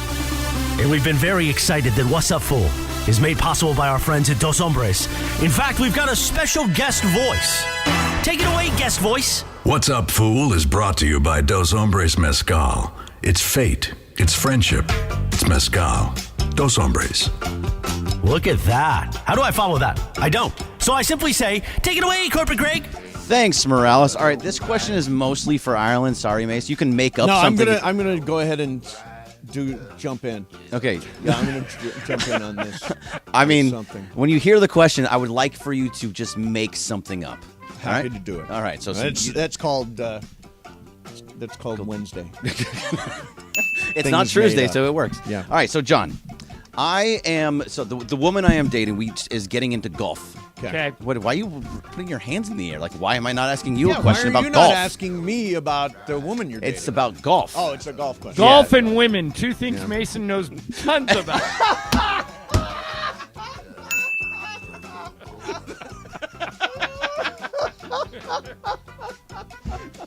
Come on. That is the second gigantic laugh line of the show. The Shadano line earlier was a great laugh. That was a great laugh line. That was very All right, good go ahead and line. ask your question. Right, you can make something up Yeah, still. I will. But so we're going to the driving range a decent amount. It's been 3 times, and so that is basically her third. Maybe she did it one time before. Right. What is one tip that I can give that will make me look really good? All right. The thing For that a people starter. the thing that people don't realize when you're taking up golf is you have to. The most important thing you do, no matter how you get there, is that you square the club face. Mm-hmm. That when the club hits the ball, the club face goes straight forward. What golf pros call a straight line finish. So you can wind up all you want. You can get your hips into it. You can turn. You can do whatever you want, but make sure that you come straight through the ball and square the club face. And by the way, Greg, what you can tell her is start by doing that really slow, like hitting some 10, 20-yard shots. Just all you're worried about is that the ball goes straight. And then you just increase speed, but concentrate on a straight line finish. Yeah. Does that make sense? Yeah, That's good advice. That is good advice. Yeah. All right. Here's what I would Mace, say. what would you advise I would say this woman to do? I would say so she's got the club, right? Yep. And you get behind her and you hold the club with her. Okay, well, that's and then you obvious. practice swinging together. You're not making me make What that up. about that? That's Practice like the first swinging thing you do. together. Well, practice swinging together can add more people to the mix, if you know what I mean. We always know what you mean, John. Yeah, we always know.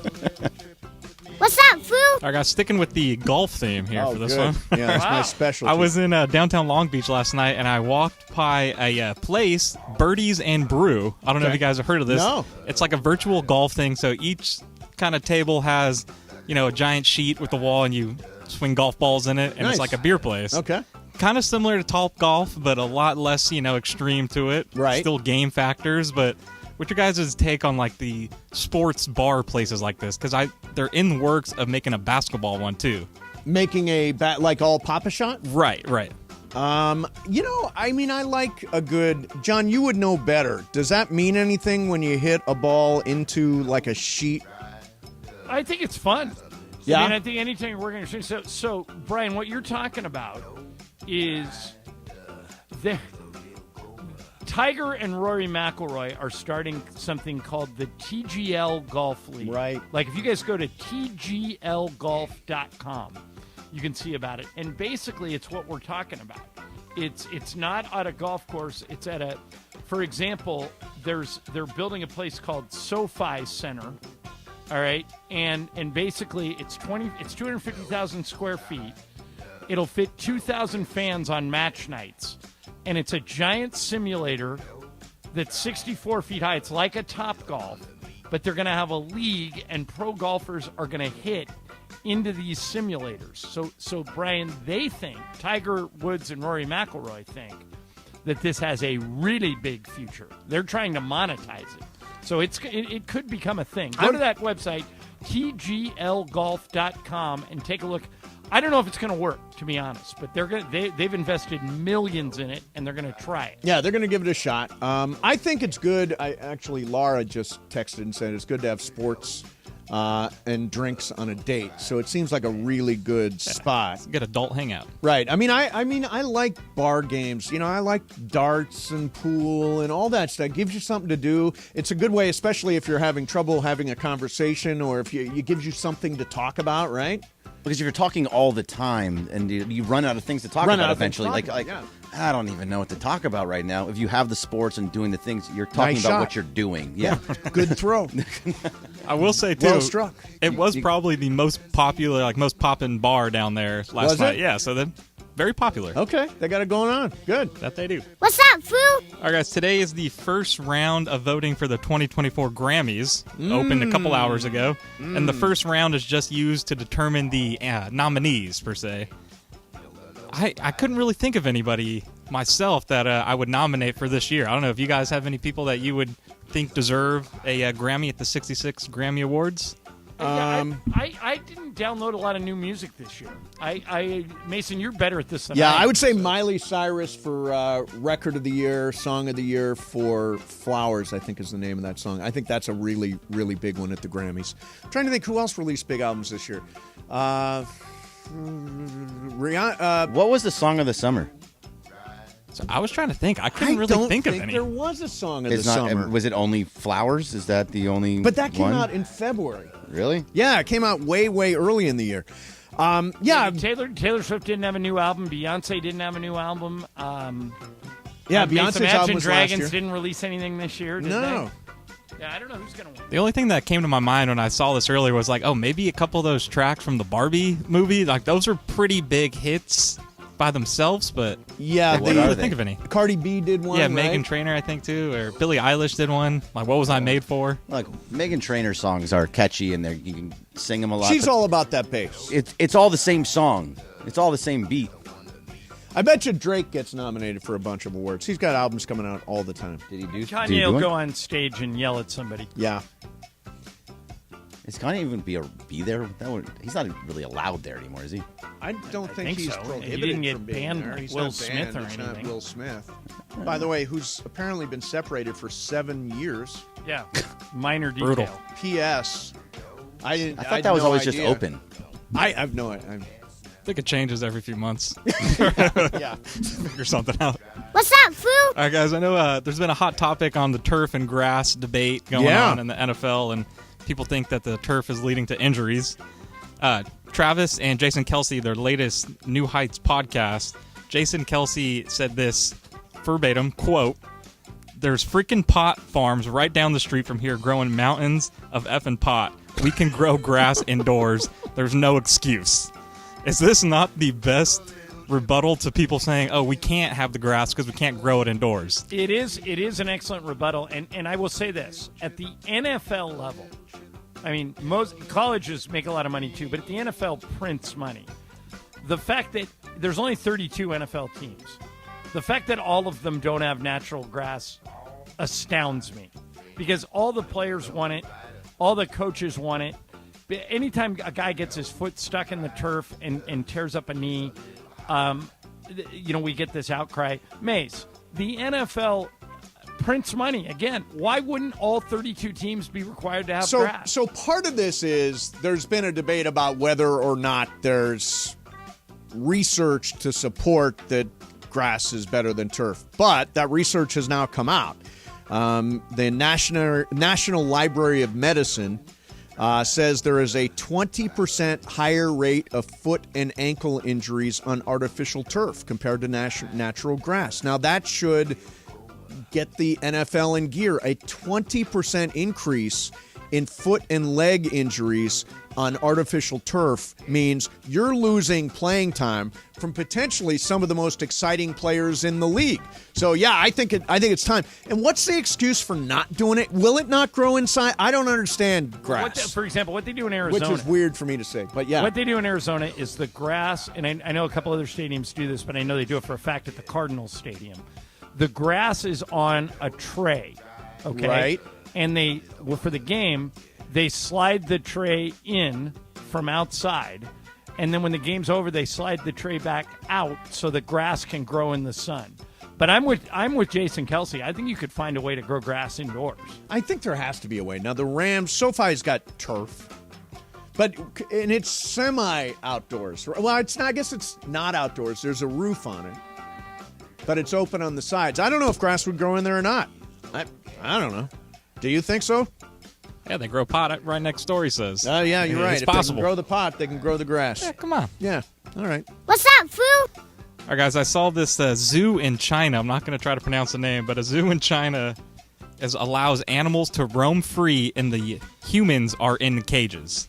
What? So, yeah, it's almost like a wild animal, safari park in San Diego. So they're there to look at us as opposed to us to look at them? Right, so it's like you could step into a cage, and they're on the back of a truck, and they'll drive through a wildlife, kind of, where the tigers are not in cages. Right. And they come right up to the cage, put their paws on it and everything, and you're more of the attraction to them. Right. Is this something that you would do, or is it...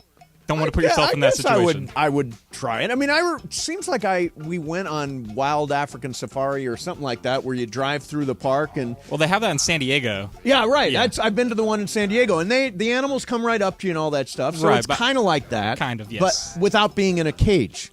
Right. When I saw this, pro cage, it looked like if you were going to go swim with sharks. Yes. Like you're getting in a cage, and then all the animals come up to you, kind of deal. Yeah. I don't think I'm in on that. Ireland, are you in on that? Do you in a cage?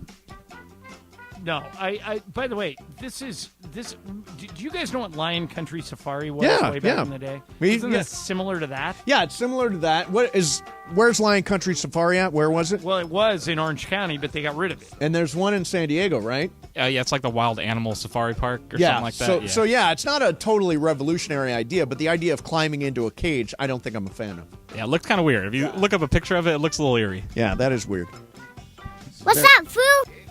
That's what I got for you today. That's what you got for us today. All right, excellent. We're going to circle back to the Dodgers. Tonight is John. And I just got some breaking news that is really good for you guys and really bad for me.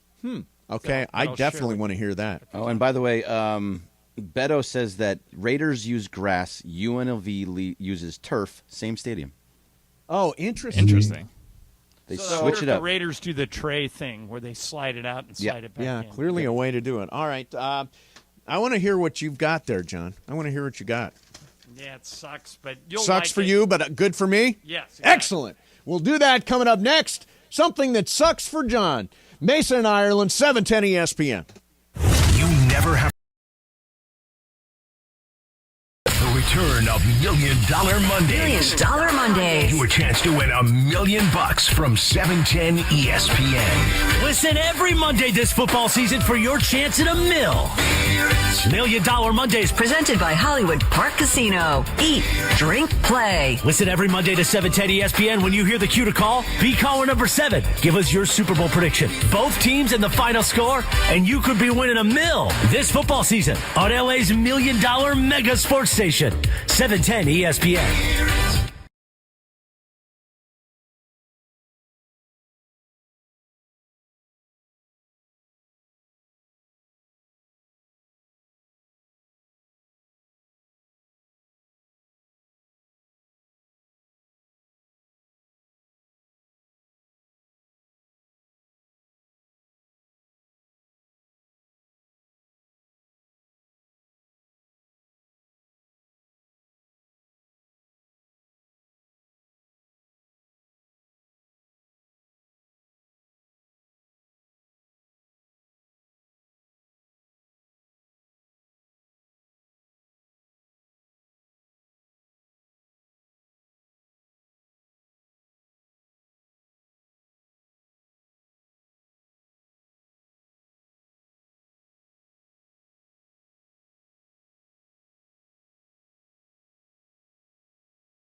show. But here's where we're at now, Mace. Yeah. We've got a bit standoff. Okay. If I'm not back in the Mafia by 3:30 p.m., Mace, today, not only will you be removed from the COT, I will remove your blue check mark that you love so much. With that, Mason and Ireland, your Wednesday afternoon right now. 3 o'clock growl. Morales. So are you? I mean, you only have half an hour left. Are you caving in at all? Well, I put up a poll in the Mafia. Should I let Morales back into the Mafia? The choice is yeah, I guess, and no way in hell. No way in hell leads 54% to 45%. All right, so it's close. It's very close. It's very close. And, some people are saying, yeah, Morales is salty. Morales makes the needle move, stuff like that. Let him have it back. Let him back in at 329, says the real Johnny. I think he's got the message, don't mess with Mace. Yeah. Don't mess with Mace.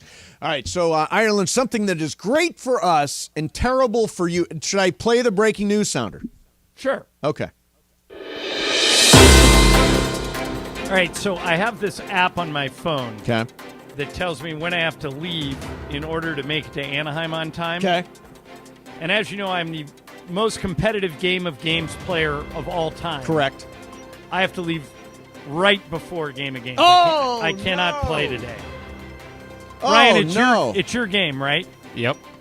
Yeah. I had a good chance, too. Oh, crap. My odds have gone up. Yeah.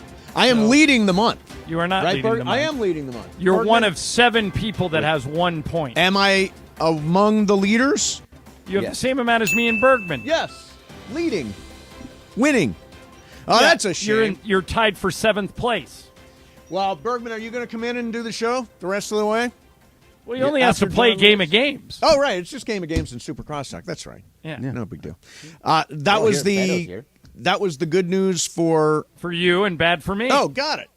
Okay. I don't want to win now. I only like winning when I beat Ireland. Yeah, but if Bergman doesn't play, it does take some shine off of it because he's as competitive as me. Yeah, I'm super competitive. The fact that you Really won a extra month, super competitive. the fact that you won a month is embarrassing to Bergman and I. It really- Neither one of us could rise to the occasion. Can you imagine if I win Bergman again? almost did it. I missed He a lot of almost days. pulled. It was like a Hail Mary that got tipped, and he dove for it, and it barely hit the ground. I was 1 back, and Greg finished 1 back. So Yep. there you go. We should have beat you. Yeah, should have, but didn't. We did not. Thank you to You own it. Tyler you screwed to me. the victor goes the spoil. Hell fellow won that, Tyler. Thank you. You'll always I be don't know how remembered this happened. here. Tyler 1 point win in fantasy last week. All right, so we got Lance Lynn tonight. Lance Lynn has given up 44 home runs this year. Wait a second. Hold on. Did you hear that? Yeah, He was there just gave up another home home run? Yeah, another one. Yeah, landed in the pool. Baseball. So Lance Lynn. And I'll tell you what, the one thing you can say about Lance Lynn is I think it's fair to think he's going to give you 6. He actually had a series of pretty effective starts for the Dodgers, especially when he first came over. Now, obviously the home runs are an issue. Obviously his postseason career is an issue. It's an ERA over 5 in the postseason with a significant sample size. But I also think that Brendan Pfaadt, the starter for Arizona, is going to be a little bit like Bobby Miller, deer in the headlights, although it is his second postseason start. He didn't have a very good year either, though. He's a rookie just on his way up. So tonight is a night, John, where I think everybody's going to score. All 9 of the Diamondbacks are going to score? No! Stop, John. Stop. Because it feels like they have been for the past 2 games. They have been. The Dodgers have trailed for 18 innings.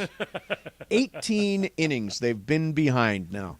Wow. And again, I go back to Mookie Betts. Mookie Betts, there's a reason why the Dodgers gave him a 12-year, $350 million contract. And the reality is the last 3 postseason series, including this one where he's 0 for 8, he has come up absolutely short. And I heard Travis today talking about Corey Seager in Texas. Did they make a mistake by going Mookie instead of Corey Seager? Well, if you could only pay one. But they just gave the money that they would have given to Corey to Freddie Freeman. So, I mean, it seems to me it would have been great to keep Corey Seager, but they had Trey Turner, and they were covered at that position, and they had Gavin Lux coming up. I understand why they did what they did, but it'd sure be great to have Corey Seager right now. I mean, Corey Seager's raking right now. Yeah. Let me ask you guys this. All right, so Chris Taylor gets paid a lot of money, and he can play multiple positions. Right. If it were you, Bergman, if you were Andrew Friedman, or Mace, if you were Andrew Friedman, would you consider taking out Miguel Rojas or David Peralta and putting Chris Taylor in? Nope. I think Rojas has been very solid defensively. Actually, very, very good defensively. And also he has one of their few hits in the series. Yeah, I mean, and he is, I mean, Chris Taylor's a clutchy guy, but I think I'd rather see Rojas out there and get the defense. Yeah, him or Peralta. Both of those guys have hits, and also Chris Taylor hasn't been Chris Taylor for about 2 years now. Since he got his deal, he has not been Chris Taylor. He has not come up with any clutch hits in the regular season and didn't do anything in the postseason last year either. I'm not excited when Chris Taylor comes up. He strikes out probably more percentage-wise than Outman. He's not good at the plate. I don't trust him at all. He might run into one every once in a while. He's got a long uppercut swing that just doesn't work right now. Well, tonight all that matters is that you win. So, I mean, best guy's got to play tonight. So it's just a matter of if you think Chris Taylor is a better option than Rojas or Peralta, and it would seem like, based on past history, he probably is. I think Kike was a good option to put in. Yeah, if you're just tuning in, James Outman is not going to be in the starting lineup. He is not in the starting lineup tonight. So that means that we're going to see Kike Hernandez out there, and I've got confidence in Kike. Like, some guys they step to the plate, and you're like, oh yeah, that guy. He's the guy we want in this moment. And sometimes somebody steps to the plate and you're like, oh, God, why is that guy? Like, why is Colton Wong batting with the bases loaded? Yeah, they just didn't have anybody left. When they drew it up in the lab, they couldn't possibly have thought all right, Colton Wong bottom of 8th, at the plate. We're going to have bases loaded, 2 out. Let's go Wong. Go Wong! Yeah. Hey, Mace, check something for me. Okay. I just opened your account. My account? How did you get into his account? His Twitter account, and he has no blue check mark. Yeah, I think they took it away already. Already they took it away? I thought you had till 3:30. Yeah, I thought I had till 3:30. Well, now you have no reason to cave. Yeah, I mean, there's no leverage now if they already took away the blue check mark. Does that mean that if I let Morales back into the Mafia that I get my check mark? I don't know. How long has it been gone? Probably. I'm not sure how this bit's working. Yeah. You think I don't want to check? Beto just walked in. There's no need for a check mark. We know who you are. You're a Hall of Famer. Yeah. Hall of Famer is better than check mark. Yeah. You don't need that in your life. By the way, I'd rather have Beto introduce us than Morales. Rather have Beto introduce us at the Beto Hall or of Fame Pepe than Morales. is who I would vote for. Beto. What about team up with Pepe? You and Pepe present us. Nah, Pepe's more sincere. Because I take jabs at you guys. Pepe is like this is something where you got to be professional and like serious. And Pepe is perfect for you guys, man. Yeah, this is like something honor. Like, no, you don't need Morales in your life. It's true. Do I need him in our humble community? I don't know what's going on because I haven't really been paying attention. There was some food fight in the community between the communities. Oh, I saw that part. Shadano weighed in, and then Morales was talking about the Reddit page. I don't even care what happened. All I know is that you don't need Morales in your life. If he's taking away your blue check mark, who cares? Have you seen the amount of people who have blue check marks? Who cares? I don't have one. Right. You don't need one. Most people don't, and I will not pay. No, you don't Normally, need it. when I see a blue check mark, I assume they paid. I assume it's fake. Yeah. We know you're Hall of Famer Steve Mason. What more do you need? Yeah. And you don't need him in your Mafia. You don't think I need him? No. The people are voting no. I would vote no, and I'm not even in the Mafia. Right. Yeah, keep him in the circle. Yeah, okay. But you did block him, though. I saw that part. I did block him. You like to push this whole thing, this agenda, too. What agenda? No. What I do is that guy Joel hates me, right, in your Mafia. So he hates great. everybody. Oh, does he? Okay, well, Yeah, then I don't feel special then. Oh, sorry. But no, you're special. You're special, better. The Mason Mafia, and it's not even Ireland because he doesn't participate. The Mason Mafia is its own unique brand. The Circle's own unique brand. Travis's own unique brand. Everybody's different. Everybody's got their own thing going on. Yeah. So, I mean, it just I guess the Mason people were trying to say other stuff or whatever. Yeah, and don't. Just tweet in your own community. Everybody's thing can work, and you can be in different ones. Exactly. You can be in whatever ones There's you multiples. want. But I push it because the Mafia's like, oh, we have a lot of people. No, you have a lot of bots. Because it's only two people that comment. Is that Joe guy and one other guy? Well, here's the thing. The thing by the way, about Joe, it is, how you doing? This is the first time I've moderated. Like, I only started moderating 10 days ago. Yeah, but you've done a great job getting involved and being participant. Like I told you, Yep. you constantly giving these people content. You're doing a great job. You know with what it. I say? Do what Beto says. He knows what's going on. As far as social media wise, yeah. So you do. Yeah, you don't need a check mark. You don't need Morales. You don't need him at all. Wow. And I don't even know what the argument is between you two guys. But I don't. It just started today. He's talking about the Reddit page. I hate this Reddit page thing. Geez, I don't even want to know about that. Don't even go. Oh, by the way, now that I said it, people are gone. Yeah, exactly. Yeah. And then Ireland's the best one.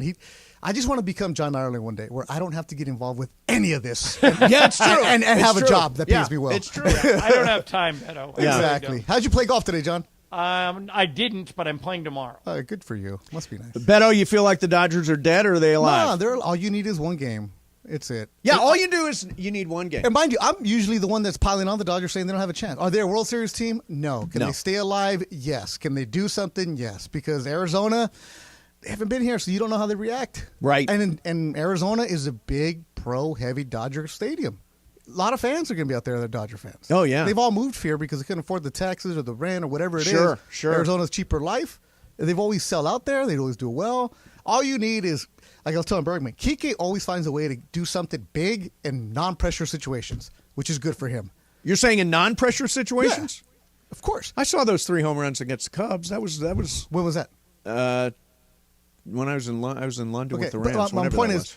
tonight, if they win, great. If they lose, hey, whatever. This is a perfect Kike goes 4 for 4 and makes a noise game. Yes. If Kike would have been Colton Wong the other day, pop up. Oh, you think so? You think Kike's not clutchy? No. What do you think? Well, is Mookie Betts clutchy?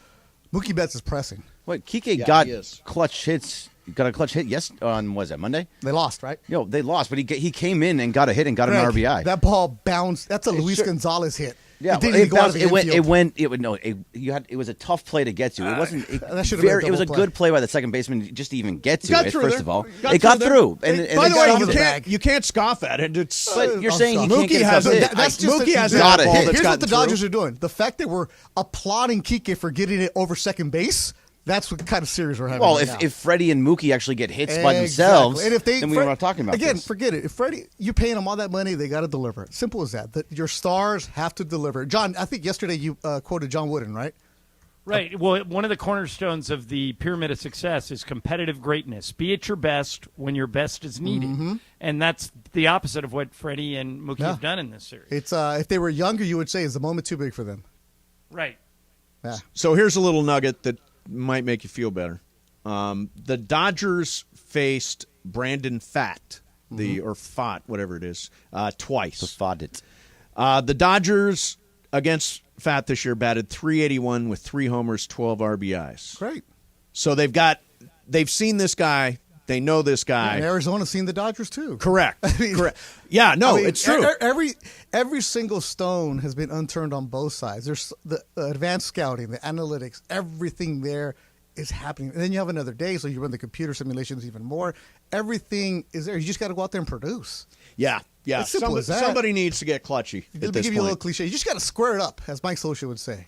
You Yeah. just got to square it up. You know, There you the go. other team over there, they're good too. Simple as that. Just go have fun. Go play. You got halftime and postgame tonight? Halftime and post with John Ireland and Michael Thompson. I just came early to check out the Dodger game and just avoid traffic. Awesome. And then also it's Kings game tonight, so downtown LA is going to be busy. It's gonna be That's cracking. right. Kings kick it off tonight. All right. Awesome. Did you get the cupping? I did get. I Okay. got some serious cupping yesterday. Yeah, good for you. Man. Hardcore. It's the best. Hardcore. All right, coming up next. Imagine being so unpopular that there are chances for you to be fired at a game you're not even coaching in. Do you know what I'm talking about, Ireland? I don't think so. I will explain it next. Mason and Ireland, 710 ESPN.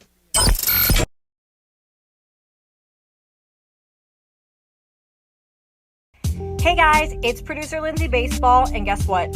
Thursday Night Football has a brand new home, and it's the 909 Sports Bar at Yamava Resort and Casino. Join me and the 710 Fun and Games Department every Thursday night for a party. I will be giving away $1,000 cash every Thursday night. So this Thursday from 4 to 7 at the 909 Sports Bar, win cash and watch football with me, producer Lindsay Baseball. Or maybe they should call me Lindsay Football. See you there.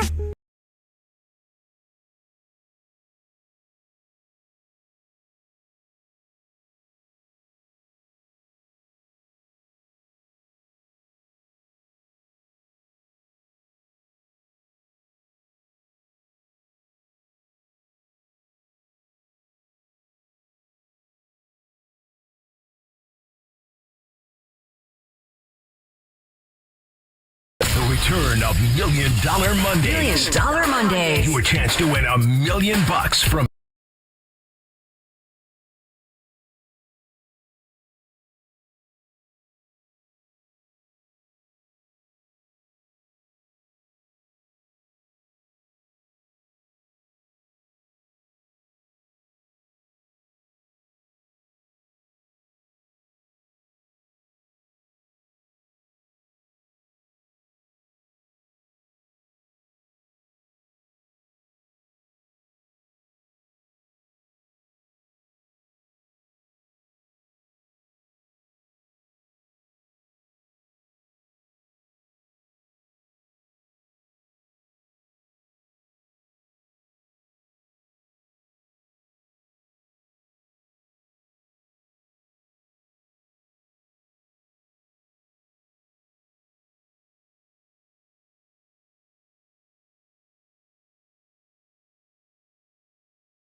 It was Johnny who tweeted this? Yeah, Morales is salty. Morales makes the needle move, stuff like that. Let him have it back. Let him back in at 329, says the real Johnny. I think he's got the message. Don't mess with Mace. Yeah. Don't mess with Mace. I don't care what your poll says, Mace. By the way, mark that tape. Let me refresh you by using the audio of our great friend Brian Cranston. Okay. Do you know what would happen if I suddenly decided to stop going into work? It ceases to exist without me. No, you clearly don't know who you're talking to, so let me clue you in. I am the danger. I am the one who knocks. Mace, about 15 minutes remain before you either let me back in the Mafia, as I send the request now to get back in, so you can accept, or I don't know what happens next. I do know you'll be gone from the COT, blue check mark, and you would have lost a friend, sucker. Mason and Ireland continues. Your Wednesday afternoon right now. I don't know, Ireland. What do you think? I wouldn't care. No. What difference does it make? You don't care about the blue check mark, right? I don't. And I think Morales is a bad choice to induct us into the Hall of Fame anyway. So you can just rescind that invite, and then you just go on with your life. Yeah, just go on with my life. I won't bump into him again. Well, he is around. He is around. Let's see. Rich A says, I'd pay good money to see Mace versus Morales, the battle for the blue check mark. All right, so, John, last night, the Pittsburgh Penguins were playing, I forget, I don't know what their arena is in Pittsburgh, but the hockey one. The hockey one. So a chant breaks out. Fire Canada. Fire He's Canada. The Steelers offensive coordinator, The Steelers right? offensive coordinator, and they are chanting for him to be fired at the Penguins game. That is how unpopular Matt Canada is. Wow. Blame Canada. Oh, that's so perfect. PPG Arena. PPG Arena. PPG. The paint company. Yeah. I mean, you've got to be really unpopular. And by the way, the Steelers are 3-2. I'm not sure what they're complaining about. I mean, I think they're given the fact that they've got a young quarterback, I think they're playing pretty well at 3-2, don't you? Well, they're not very fun to watch, and they don't move the ball. I can see why people are down on the offensive coordinator. I think they feel about the offensive coordinator like USC fans feel about the defensive coordinator, that the guy just doesn't know what he's doing. So, I mean, time will tell. I don't think they're going to fire Canada, and I don't think that USC is going to fire Grinch. But, I mean, every week you look at it and go, wow, that could be better. Yeah, I don't think they're going to fire mid-season. They'd definitely be fired potentially off-season. Have you bought Powerball tickets? I was just randomly. It's $1.75 billion. Have you bought Powerball tickets? No, I should tell Lisa to pick one up. I don't have any time today. Have you got when's the drawing? The drawing is tonight, right? Powerball drawing is tonight for $1.75 billion. I think that's by far the biggest I've ever seen. It's Monday, Wednesdays, and Saturdays. Monday, Wednesday, Saturday. Yeah, I'm going to stop. Juan says I should stop over this direction and not do it in West L.A. for some reason. He says, don't go to West L.A., just get it downtown. Do you believe in the where you buy the ticket matters, John? I think it's all luck. So, no, I'm not superstitious. I would go to anywhere that has tickets. I mentioned it to Wanda, and he said, you buy tickets now, but that means so many people are buying tickets, you don't really have a chance. And the reality is the odds are exactly the same that you get the right numbers. It sounds right. Just because more people buy tickets doesn't change the odds of getting the numbers. So I'm definitely stopping tonight. Even though I'm not $1.75 billion. You said before, if you win, you're not retiring. I'm not. I'll be here. If I win tonight, I'll be here tomorrow. Still fighting with Morales. If the Dodgers win or lose. Well, no, we were talking about if I win the if lottery. they lose and you're a billionaire, are you showing up? Yes, I'm here. If they win and you're a billionaire, you're showing up? I'm here. Come on. I am here. You show up on days you don't even have to. What do you mean? Yeah. What? Like Saturdays, you show up. Yeah. Yeah? Let's go. Let's go. Up. USC games, you show up. I do. Dodger games, you show up. Show up. Just show up to games, Mace. Yeah. A lot of people thought, I was at game radio, one. Just do games. Mace curse. There's no Mace curse. That is so old and tired and played out. Bergman. If they win tonight, can we say that it's a real thing? Well, no. He's not there. I'm not there. Exactly. But I wasn't there for you're game not 2 there. when we lost. Right. You lost game 1 and game 2. You're not there on game 3. I wasn't at game 2. You can't lose the game if you're not at the game. Don't blame Mace. Leave him alone. Mace. My God. Blame Canada. That's who you blame. So, Ireland, give us a little Lakers here, what we can expect tonight. No LeBron. Yep. That's the first thing. So I don't know if Anthony Davis is playing. I assume he is. Yep. What I would watch for is D'Angelo Russell has been really good in these first 2 games. Really good, like all-star good. I'd like to see if he can keep that up, because if he can, if they have a backcourt with Austin Reeves and D'Angelo Russell and they're both playing at an all-star level, the sky is the limit. So that's what I'm watching for tonight. Can D'Angelo Russell keep it going? Hit 5 of 6 threes in San Francisco. Nice. That's what to watch for. Well, I don't know if you'll watch any of it. No, I'm going to watch the will be Dodgers. Well, the Dodgers start at 6. Arizona will score 10 runs in the first inning, and you can flip over to us. Don't jinx us. At Last thing we need is an Ireland 7:30. jinx. You can watch Billy Mack and Stu. Hey, why don't we get Shaq on the show, Bergman? Why haven't we had Shaq on the show yet? Because Shaq would be a guest. Okay, see, there's certain people that he's got the stuff you do with he's me, doing Ireland. that Shacktoberfest thing. Listen, Mal, the last time you booked a guest was 1978. Yes, because I was born in 1983. Yeah. 78. I think it was it Dick Enberg? My point exactly. Right. Al McGuire was on in 78. I feel like a Ramona, and you just say like, "Oh, you hate kids, Ramona." It's the same thing. Like, you hate guests, Greg. So here's the deal. Shaq is doing something called Shacktoberfest. I guess he's done this before at the Queen Mary down in Long Beach. So is that an angle to get Shaq on the show, given that he's got this whole haunted ship that he's rolling out for Halloween? I'm all in on Shaq anytime, any day. I love Shaq. And he's a good interview too. He'll mess with you. Oh yeah, he's great. He'll just now, lie to will you. you actually put out a He'll tell flare? you stories that are legitimate lies. And he'll get you fined on TV, right, John? Amen. Why would you do that, Beto? Now, will you make an entree to Shaq and Sure. say, I have to go to a specific person, and there's only really one, because you can't go to his people. You have to go to one person. Can't you just go to John the knows Queen who the Mary person people? is, but- There is a person? Yeah. It's his buddy. Used to do a show with him on Sirius. Anybody, Brian? You live down there. Ever been to Shacktoberfest on the Queen Mary? Never have. Yeah, it's supposedly sounds fun though. He's done it the last couple of years. He lends his name to it. There's billboards all over the 405 now. So yeah, I have seen him DJ before though at a festival in San Bernardino. Oh yeah, great show. Yeah, Shaq is the really most generous superstar of all time. Yeah. He gives away more stuff than anybody ever. He's just great. And every year he used to do Shaq-a-Claus, and he would like bring an 18-wheel truck to like boys and girls clubs in underprivileged areas, and you'd open it up, and it was like, forget like cheap toys. It was all stuff like iPads and watches and stuff they really wanted. He's the best. All right, so it's 3:25, and that means I've got to make a decision. I can either let Morales back into the Mafia, or I can lose my check mark. Well, it's already gone. Your check mark's already gone. Is it gone already? Yeah, he took it already. I think it's back. Is it not back? No, is it back? No, let me look. Yeah, see if it's back. See if it's back. You have no check mark.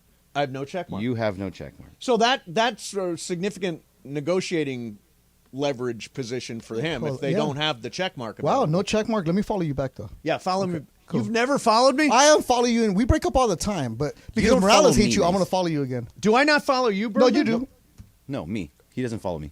Bergman? He doesn't follow me because he did, but it was a bit for John, and he decided to just jump on the bit, and then never went back to it. I follow Beto. Yeah, I just followed you back, Steve. Okay, we're all good friends now. Yeah, we're all good friends. Yes. All right, so I got this request. Bergman, how do you vote? Let him back in or don't let him back in? Let him back in. Okay. Brian, what do you say? Don't let him in. Ooh, Brian making enemies. Going at Morales. Ireland, what say you? I'm a no. You're a no? Yeah. Beto is a no. What are you? I mean, that's 3-1. Yeah, really all that matters is where are you? Yeah, I guess that's all that matters. You're a nice guy. You will. So do I get the check mark back? I don't know. You have to ask him. Hey, we'll give you a circle. Oh, I would like a circle. You want a circle? Oh, sure. We'll pin you and we'll give you a circle. Okay. No. The whole thing about this is he can't be in the circle. No, if he's anti-Morales, we'll put him in the circle. If he lets Morales, he's out of the circle. Oh, wait. Morales isn't in charge of the circle? But Morales and Sedano are linked at the hip. Oh, jeez. Yeah, so if Morales is not in the Mafia, Mason's kicked out of the circle. The worst thing that ever happened to Sedano was Morales breaking up with Keyshawn because now Morales is Sedano's guy. And so he gets tarred by anything like this. All right. My ruling is as long as he's on best behavior. Oh, really? He's back in. Oh. But I'm telling you, I will not hesitate to bounce anybody out of the community. Anybody. Yeah. Oh, really? Everybody's doing that? You sound like you act like a parent who has kids behind the gate, man. You're soft. There's no way you'd survive at a Mexican house like that. You got to go and be strong, Mason. Okay, Johnny, don't do that again. That's what you did. I am going to give him. I'm going to let him off with a warning. I'm going to let him off with a warning. Beto's disappointed. Are you letting him present us at the Hall of Fame? I've not made that decision yet. Beto, if he does, then you can fill in for me. John, I would be honored to fill in for you. Ireland does not want to go and recognize the people who have celebrated him. No, I'll go collect John's trophy. Yeah. No, this is the other way around. They're celebrating us. Right. Ireland, you originally, this whole thing was like, oh, you have to let us off that day. We need to be there, and I got to change, and I got to change to the morning so it's a breakfast. So you can still be at work. And they're like, I don't want to go. No. Let's be honest. I said originally I didn't want to go, and then you changed it to the morning. Okay, you did say that, but you were also like, I think I'm going to have to go. I think I got to go. I'm going for Mason. But I'm going for Ireland. I'm going for Ireland. Well, if that's Mason, you want this. No, I want it bad. I like awards. I like trophies. I like plaques. Hey, I like trophies a little bit more than plaques. Are you kind of bummed that they're bringing Ireland with you? No, God, no. It's Mason and Ireland. Yeah, but they should also have a Steve Mason gets inducted in. You know, as Juan always... As a show you're in, but they got to have a Mason in. As Juan always says, there's no Mason in Ireland without Mason and Ireland. They tried that. They did try it. You're right. And you know what happened. Exactly. We missed Ireland. All right. Coming up next for you, there is a new documentary coming out And I know there's so many documentaries, but this one is about probably one of the most mysterious athletes there is right now. I got that coming up next for you. Ireland's going to take off, head to Lakers. We got Game of Games coming up for you. Super Crosstalk. Morales, I'm sure he's not done. Mesa in Ireland, 710 ESPN. You never have to miss a moment of it.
Would this be Yacht Rock, John? Hall & Oates. Yeah. Are they on your Mount Rushmore of... They're close. They're in the neighborhood. Yeah, in the neighborhood. But, hey, are you aware that the Phillies are sticking it to the Braves right now? No, I'm not. 6-1. No TVs are on. This one behind game. you is. Oh, is it? Yeah, and Harper hit a bomb. Did he? Too. But, I mean, this would put Philly up 2-1 with the next game in Philly. So the Dodgers blew a real opportunity here. They wouldn't have had to play the Braves. Hey, they haven't blown that opportunity yet. No, they're going to blow it tonight at 6 o'clock. Don't put the cart before the horse. The cart is still behind the horse. Okay, it's pulling. Kike just walked in. Yeah, that's a good sign. Yeah. He's wearing a Kobe Bryant jersey. Nice. Yeah, the number 8 jersey, yep. Nice. Yeah, I actually feel good about tonight. They're not dead yet, but they are very much on life support. And look, I don't want to be the one throwing shovels of dirt on the grave yet. I'm going to wait until they're actually. Don't worry, Beto and I will do that. Yeah. No, I'm on the Dodgers side. Yeah. I'm still optimistic about it. And John, by the way, in Arizona they opened up the roof, so it's going to be open tonight. Oh, really? Yeah. Probably going to be hot down there, too. That's my buddy Derek Hall playing mind games with the Dodgers. You think that's a mind game? Roof open, roof closed? Sure. Yeah, sure. Why not? Yeah, he also had that one like, no, we want Dodger fans to be here. We know that there are a lot of them live in the Valley. We're not going to do that. Well, he said something geo-ticketing. interesting at the start of the series. He said, if the Dodgers beat us, they can celebrate in the pool all they want. Right. Yeah. Didn't they last time have horses out there guarding the pool at some point? And so Derek basically dared him to beat the Diamondbacks. He said, look, if they beat us, they can celebrate in the pool. Yeah. But they're not beating us. Unfortunately, we won't get Game 5 at Arizona, so there will be no pool. Yeah, my favorite Channel 4 sports anchor, Derek Hall. Derek Hall. Mm-hmm. Was he on Channel 4? Yeah, he was on Channel 4. Was he? Yeah. Is that right, John? Very briefly. Yeah, Very briefly? After he left the Dodgers with Channel 4. I did not know that. Now, and then he became how do you make that jump to president of the Diamondbacks? Well, he had a lot of connections from his days at the Dodgers, and he just worked his way back up. Yeah. Do you stay in touch? Yeah. How was the show with him? Good. He's really funny. Was it? Yeah. Didn't you miss me when I left? Sure. I would think you would be like, I have to do the show with Derek, and No, I he could be was doing it fine. with Mason. But the interesting was that whole experience drove the 1 year he did with me drove him out of radio. Is that all he did was 1 year? Yeah. Yeah. He That's just tough. Said he goes, this is brutal. I'm out. Radio's a tough business, right, Beto? Oh, yes. Yes. All right. Hovik says, this is a very disappointing move, Mace. A lot of people, by the way, you calling me gutless. reconsider your decision. Mm-hmm. A lot of people calling me gutless. Mm-hmm. It's the last thing I want. Ugh, gutless, says Magic Mike. Magic Mike, by the way, says, like Brian even more now after your firm nice stand against Morales. Somebody says you should have bounced that guy a long time ago. Boo, Venice Mace. Boo, soft. They're You're going turning against the people. You went against the people. Gutless Mason. No spine Mason. Wow. That's really rough. Well, it's true. They're acting you like caved. You caved to Morales' bullying. Ooh, that's a great way to put it. He is bullying Yeah. in this workplace. It's bully. Yeah. Bergman, I think I did make a mistake. If the Mafia is saying I made a mistake, I probably screwed it up. You're running the Mafia, and they're all coming after you. They so, are. I don't Yeah, the know. Mafia has turned on you now. Come at me! They showed you a picture of the Charmin bear. Did they?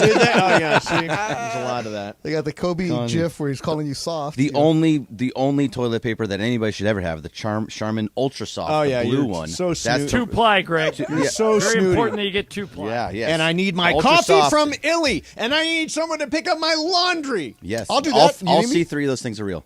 Bergman. I'll do that. No, hey, I got Bergman sends his laundry out every I do. day. He no, should. not every day. Twice a week. Good for Twice you. a week. No, every 2 weeks. Hey, every Berg, 2 you weeks, do it, bro. Whatever. You're a busy guy. Yeah, He gets I his don't- laundry it's done. a waste of my time to do laundry for 3 hours. He gets Grubhub. Yeah. Right? You're ordering I'm in not- mostly. I'm not Consider doing laundry very a much personal Grubhub. challenge. If I get a stain on something, it's a personal challenge for me to get it out. Can I tell you that we actually got that product that Did it you work? talked about? He just got it today, so we will use it regularly. Just bring it into John. He'll do it. We've had so many questions about what that product is. Everybody wants to try it, so we got it. We're doing it. Matzenbachers. Matzenbachers. It's That's great. right. Works every time. Yeah. All right. So, John, your final take is that the Dodgers will lose tonight. Yep, That's where you're going to leave Tomorrow us. is a funeral, in my opinion. This is so sad that you would I hope I'm wrong. choose, I've been wrong before. because no matter what, we're here tomorrow, Yes. and no matter what, we'll get through it. And no matter what, I'm going to get many of these Kevin James memes. When did Kevin James become the biggest meme in the last world? week. It's the week. weirdest meme thing I've ever Hey, seen. Bergman, Yes. if the Dodgers lose, Okay? 3:38 tomorrow, will Dave Roberts still be the manager? Yes. When do they fire him then? They will fire him within the week. They'll have to have their day of Yeah, they got to go through everything. sorting through and exit interviews To make it look and all like that they didn't stuff. make a rash decision? Yeah. Right. They had Yeah. to talk about it. They sat him down. They had to go By the through way, blah, this blah, is blah. only in the event they lose. I just want to present the alternative, which is that they win. Also, Travis was dead set this morning that they are not firing Roberts. He says absolutely not. It's well, not you might happening. be right. You might be right. I say 65% they keep him. Yeah, I say it's 50-50. 75-25, he's gone. We all are entertaining the concept that Dave is gone. This is the first time I've ever said this. Yeah. Yep. First time I've ever said it. Beto, do you think if they lose, If you Dave get is swept, gone? you got to change. Really? Yeah. What if they lose in 4? I'm okay. That one win today is enough. all it takes to keep him. Because I want to see how they fight today. I want to see, because you guys were talking about this yesterday. I think you said it, Berg. Sometimes that voice you hear over and over and over might not resonate. So if they don't put up any kind of fight today, they don't listen anymore. Right. If they go and they scratch and claw and they keep the series alive, I think it could make a difference in it because the guys are going to show you what they're all about. Right. And if you win one, then you only need to win one. And he was on the team where you just got to win one. Correct. That Red Sox team. He was on that team. They were down 3-0, so he could speak from experience. All right. So Ireland, you're taking off? Yes, sir. All right. Unfortunately. Drive safely. All right, man. Again, Talk to you can tomorrow. I'll be here. I'll be in studio wearing black. Don't. Mason will take the day off tomorrow. No. No. He's in the middle of a hot streak. No. 35 consecutive. If the show Dodgers streak. lose, that's a great reason for you to be in mourning No. and take the day off. I'm going to be here for people. Oh. I'm here for it. Oh. We're going to talk. If it Dr. goes Mason's the wrong in. way, we're gonna do some therapy tomorrow. 3 hours of calls. John, take the day off. Yeah. All right. See you, John. See you guys. Don't forget, you can listen to every Lakers game now on the ESPN LA app. Just download the app, press the Lakers button, and you can hear the pregame and the game itself, and you can hear Beto, halftime, and the postgame. Whose game is it? Brian's, I think. Brian's Mine, game. yeah. Who all is playing? Do we have somebody from the afternoon show playing? Oh, I'm sure we can find I'm here. one. Beto's here. Good. We will do Game of How about Games. everybody's show today. We'll do Game of Games next. Mason and Ireland, 710 ESPN. The return of Million Dollar Mondays. $1 Million Mondays. Your chance to win $1 million from 710 ESPN. Listen every Monday this football season for your chance at $1 million. $1 Million Mondays. Presented by Hollywood Park Casino. Eat, drink, play. Listen every Monday to 710 ESPN. When you hear the cue to call, be caller number 7. Give us your Super Bowl prediction. Both teams and the final score, and you could be winning $1 million this football season on LA's $1 million mega sports station, 710 ESPN.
Games on the #1 sports radio show in LA, Mason and Ireland. Game of Games. Game of Games presented by CallJacob.com. Call Jacob. Everyone loves a fighter, but in this town, winning matters, especially after an accident. So remember, anyone can fight, but CallJacob.com is here for you when you need a big win. After an accident, go to CallJacob.com or call 844-24-JACOB. That's 844-24-JACOB. We got the jingle. Call Jacob.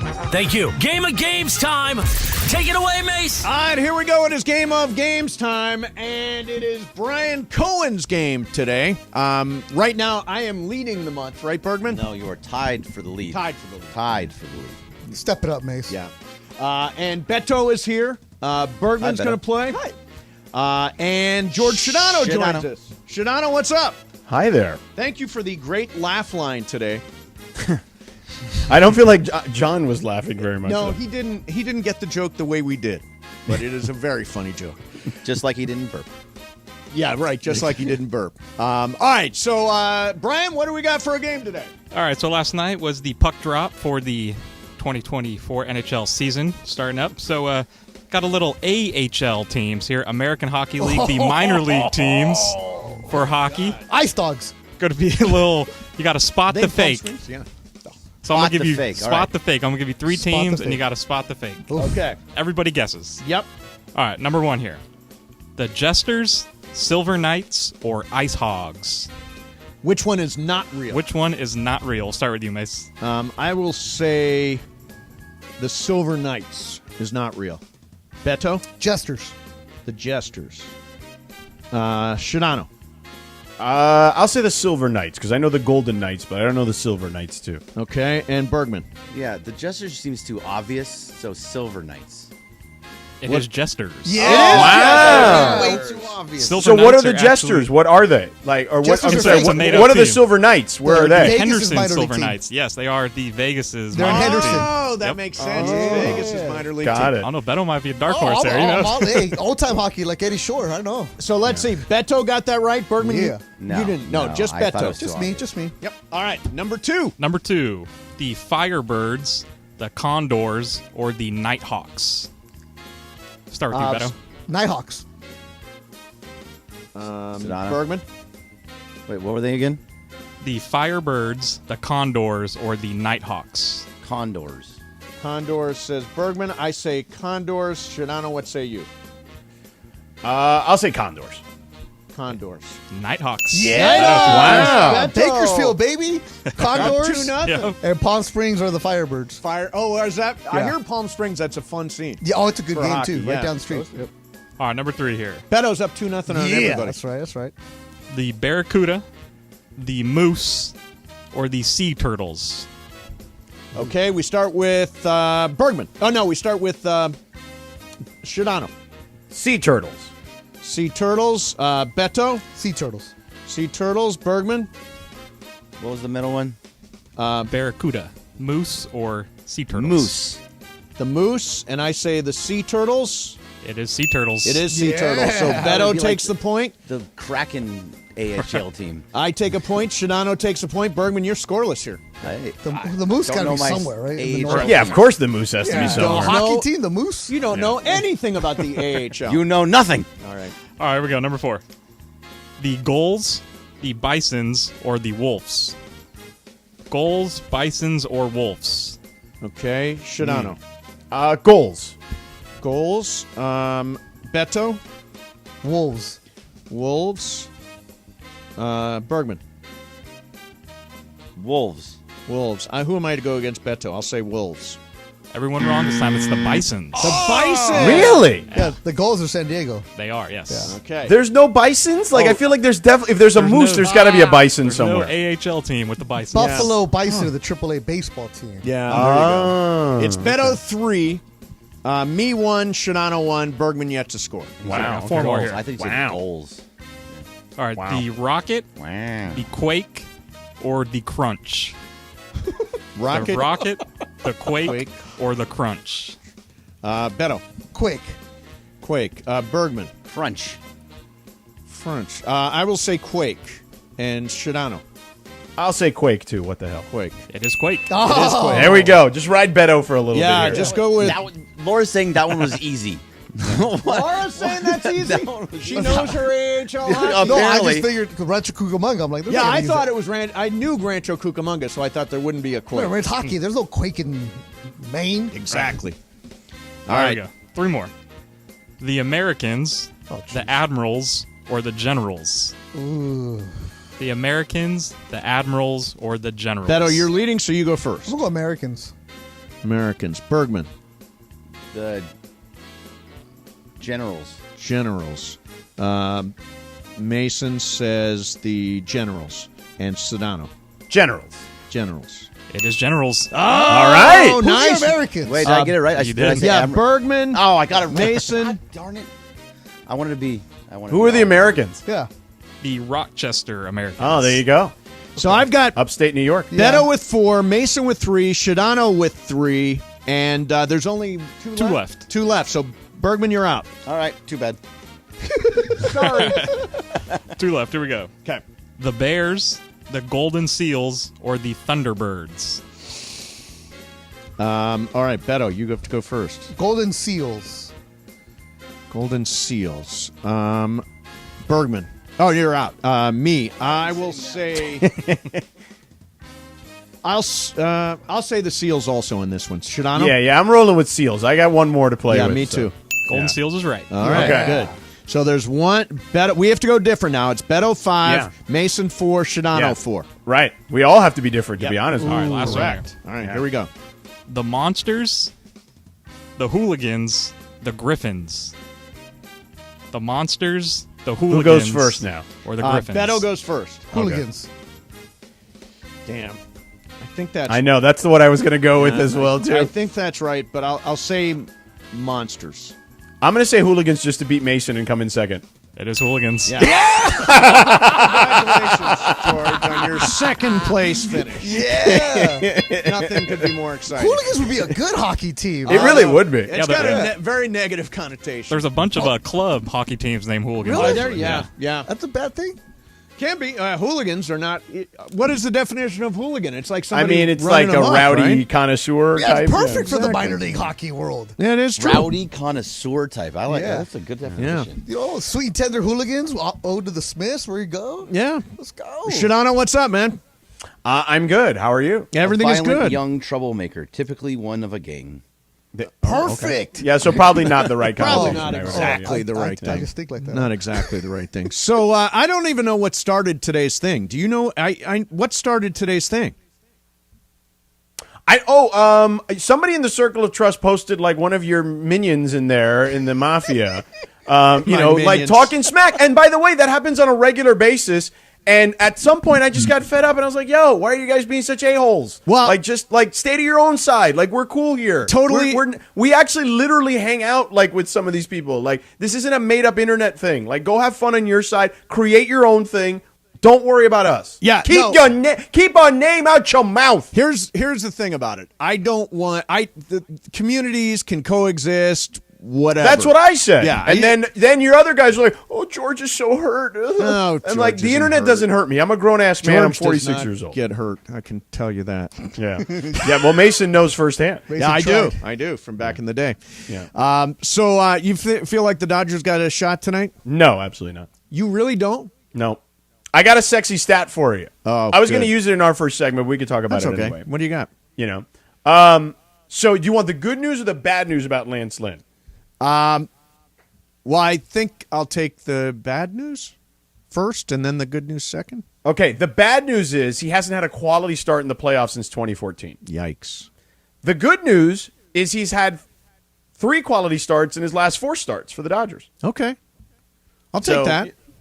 Tomato. Yeah. I say the bad start is a good news.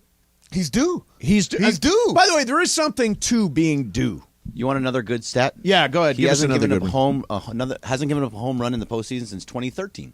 Right, but he also hasn't pitched that many times. Well, it doesn't matter. It's been since 2013. He's a good hot. stat. He's hot. Yeah, but how many has he given up since he's been a Dodger? Hey, don't let the details get in the way. 24 or something like that. No way. It can't be 24. Well, he has 44, and he was in the 20s when he got here. No, I don't think he had. I don't think he gave up 15 homers No after way. he got here. 15 sounds more accurate. I mean, that's still a lot of home runs since the trade deadline. No, it is. You're right. No, I'm not saying that, but 24 was absurd. That'd be a record. I don't think it's far off. You want a sexy stat? Yeah. More sexy stats. Brendan Fat. Befudded. 3-9, 572, and the Dodgers batted 381 off him this year. There you go. That's what I'm talking about. By the way, there's something really weird when you're watching the game. 16 home runs as a Dodger. Did he really? 16 wow, there you go. Oh, my God. That's crazy. What is I saw this note about during the Dodger game, they advertise Penelope Cruz and Emirates, Air Emirates. Have you seen these ads? Anyone? The one with Penelope Cruz? Penelope Cruz, yeah. Yeah. So where she's just like hanging out and like telling you to join Emirates because it's like super fancy and that's it. And they've got a shower on the plane and stuff like that. Yeah. So Houston Mitchell, who's a good baseball writer, actually commented on this. He said he looked it up and it's $11,000 to sit in that spot on the plane. $11,000 to fly Emirates like Penelope Cruz does. Right. Yeah. So Well, what's the point of advertising? How many people watching have $11,000 burning a hole in their pocket to fly to wherever on Emirates? I mean, right. I don't think $11K? Yeah, there's a lot of people that got money. $11K? You would is a spend lot that. of money. I would never. Look, if you're in LA, Whatever. there's a lot of people that'll spend $11,000 on a flight. Right, but yeah. And if you're going, Well, if you're gonna be it is a Emirates, Major League you know what's Baseball going on. game, right? So the audience generally skews older, which has more discretionary income. fair. That's So fair. There is that. $11,000 would never. I don't think you'd see an Emirates ad on like, I don't know, what's something like maybe like something that where the audience skews much younger, right? Like, the UFC skews very young. Yes, yes. Yeah. So, although maybe on UFC because they've fought in Abu Dhabi a bunch of times, so maybe it would be on there. Like the X Games, you're not going to have that there. X Games is a good one, Right, Yeah. right. I would say, yeah. By the way, have you seen? Speaking of commercials, Yep. I saw this commercial yesterday, and I swear to God, two things popped into my head. Okay. I'm like, is this a fake commercial? Because sometimes there's like commercials that are not real commercials, but they're a commercial for something else. Yes. You know what I mean? Yes. So I thought that, or second, I'm like, am I high? And I'm like, no, I haven't taken anything. I bet I actually. know which one. Go ahead and tell me. Poof. Oh, no. What's Poof? The powerful pet odor eliminator. Have you seen this commercial? No. Oh, my God. First of all, if you can find this, someone Google this and just play the commercial. It doesn't do it justice because you have to see it because it looks so gimmicky and like hammy that you're like, no way this is a real ad. Like I kept watching because I'm like, there's no way this is a real commercial. And at the end, it was absolutely a real commercial. So, and it's advertising pet deodorant? Like pet odor elimination, basically. And it's called Poof, P-O-O-P-H. Oh, Seriously? The guy sprays it in his mouth. It's safe for people, pets, and the planet. What's this? Oh. That's pure ammonia. Just gotta poof it. Check this out. Wow, I don't smell anything. Literally nothing. That's because there's nothing to smell. Poof is a commercial grade formula. A no nonsense, no fragrance, odor eliminator. A formula used in the country's largest municipal waste companies to eliminate organic odors and make entire communities more livable. Okay, do you spray this on your dog? Is that what you're doing? Yeah, you can even spray it on the actual animal, it says. Like, if you watch the whole... Just do yourself a favor. I'm going to post this in the post Circle of it. Trust Yeah. real quick. If you see the commercial, it literally tells you that you can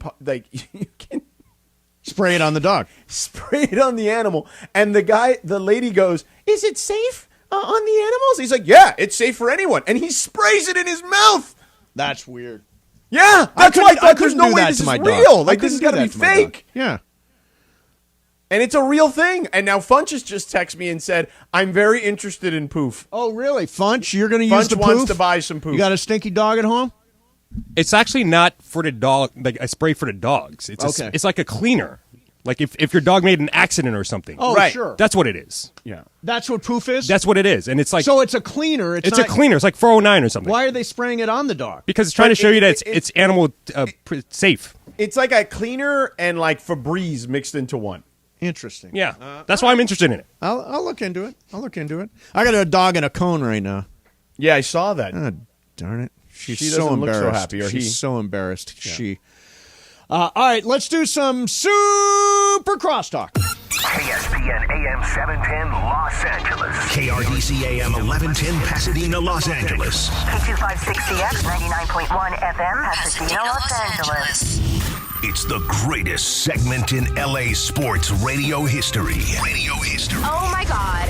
When the shows come together for magic on the radio. It will only grow stronger. Super Crosstalk. Are we ready for Sedano and Cap to join Mason in Ireland? Super Crosstalk begins. Super Crosstalk. Presented by Coors Light. Coors Light. Made to chill. It's time for Super Crosstalk. I think there was a love boat there. Cappy? La, la, la, la, There you go. What's up, Cappy? I'll do it again. Yeah, no, we missed a little bit the first time. What's going on? Yeah, nobody was talking to me. you know? I'm talking to you. I know. Yeah. How are you? Yeah, good, man. How are you? Everything How are okay? ya? I mean, Oh, my God. Cappy. What? You know what you need to do for Mace? You're me. Sammy Davis Jr. Oh, no, dude, I didn't hear this. It's How did that terrible, happen but great. yesterday? How It's did like it happen? It's both terrible and great at the same time. But how did it happen? I don't remember. I don't remember. You started just using some weird voice, and then I'm like, "What is that voice you're doing?" And then It was the 6 o'clock hour. You're just loose, man. yeah. No. Come That on, 6 Beto. This o'clock happened hour, it's earlier. kind of anything goes in the Oh 6 my o'clock God! hour. If you think there's stupidity in the first 2 Oh, hours, the wait till you last get to the hour third is hour. just like- At a 7-Eleven parking lot? So give me the Sammy Davis Jr. Well, I don't know how it happened. I don't remember exactly what happened. Oh, but will you George, just do it? George Just do it. busted me, though, on it. He was like, wait a second. Because who the hell knows a Sammy Davis Jr. impression, right? Yeah. It's not exactly what you might call contemporary. Yeah. But George busted me right away. He goes, that sounds like Billy Crystal doing Sammy Yeah, Davis Jr. yeah. Right? Yes. And that's what it was. But I just wish I could remember what happened, George. We were talking about something. We and were then all of talking a about. sudden, Well, man, this is what happened. Cappy had a weird 6 o'clock hour, so I asked him a question: Yep. Who is less in the other team's weight class? The Rams with the Eagles or the Cowboys with the Niners? And then he started somehow mixing the four teams together incorrectly. Okay. And then he went into this like, I made some sort of comment that he said, wow, that was very broadcastery. And then I said it again. And then he went into a voice that I think he was trying to do a broadcaster, but it sounded more like Billy Crystal doing Sammy Davis. I'm like, is that like Billy Crystal? You're like, no, it's more like Sammy Davis. I don't know. You do it. I don't do it. man. I don't exactly know what happened, okay? But I was dwelling, okay? I had like spilkish in my Gednectargedesank. You know what I'm saying to you, man? Okay? And then I told Shadano, I said, hey, man. I said, these paws right here are karate paws. Yeah, there you go. There we go. Okay, and you will have entered my own personal Gulf of Sidra, man, okay? We got a little Sammy Davis Jr. going in the background. Cappy would have been kicked out of the Rat Pack so fast. Yeah. Oh, my God. He would have told all the stories. Exactly. Yeah. They were like the cool. The Rat Pack is like the coolest era. I mean, those guys. You know what I heard? I heard Dean Martin never drank. Is that true? That could not be Dean true. Martin How could was that a be guy true? that Supposedly it was a pretended bit. like he was drunk all He the had a time. drink and a cigarette in his hand at all times. Yeah. I heard he didn't drink. I heard he didn't get as drunk as they say he did. Oh, he was just amping it up? Yeah. I always wondered. The Candyman. The Candyman. Cappy would have been kicked out of the Rat Pack, the Brat Pack. The Brat Pack. Yeah. Cappy in the 80s, no chance. Yeah. Cappy, you had a good 80s. I had a very good 80s. I had a nice mullet. I had a Me good too. I had a good mullet afro. from the 80s, yeah. You had an afro? I had an afro mullet. Is what I had. You know what I That does mean? not sound good. Hey, you're like Bruce Sutter? Do you have any photos of that? It was the 80s. I could find some. Yeah, find some. Put some in the community. You know what? Which community? Yours. Okay, because man, You I don't just want to put make it in sure. mine. Just want to make sure I'm clear, because I mean, the controversy of Oh, earlier my today. God. And what did Sedano do? So much that do had about everybody nothing. just dying earlier today. Oh, yeah. You guys were talking about which of the horror movie villains would you least want to encounter, right? That's what it was? Yep, that's what it was. It was Freddy Krueger or Michael Myers from Halloween. No, which one do you think you could take? Which one do you think you could take? Right. Right. And then Ireland said the thing that I wouldn't I don't have to worry about Freddy because I don't sleep, which then I texted Greg. I said, but Freddy would get him in the studio.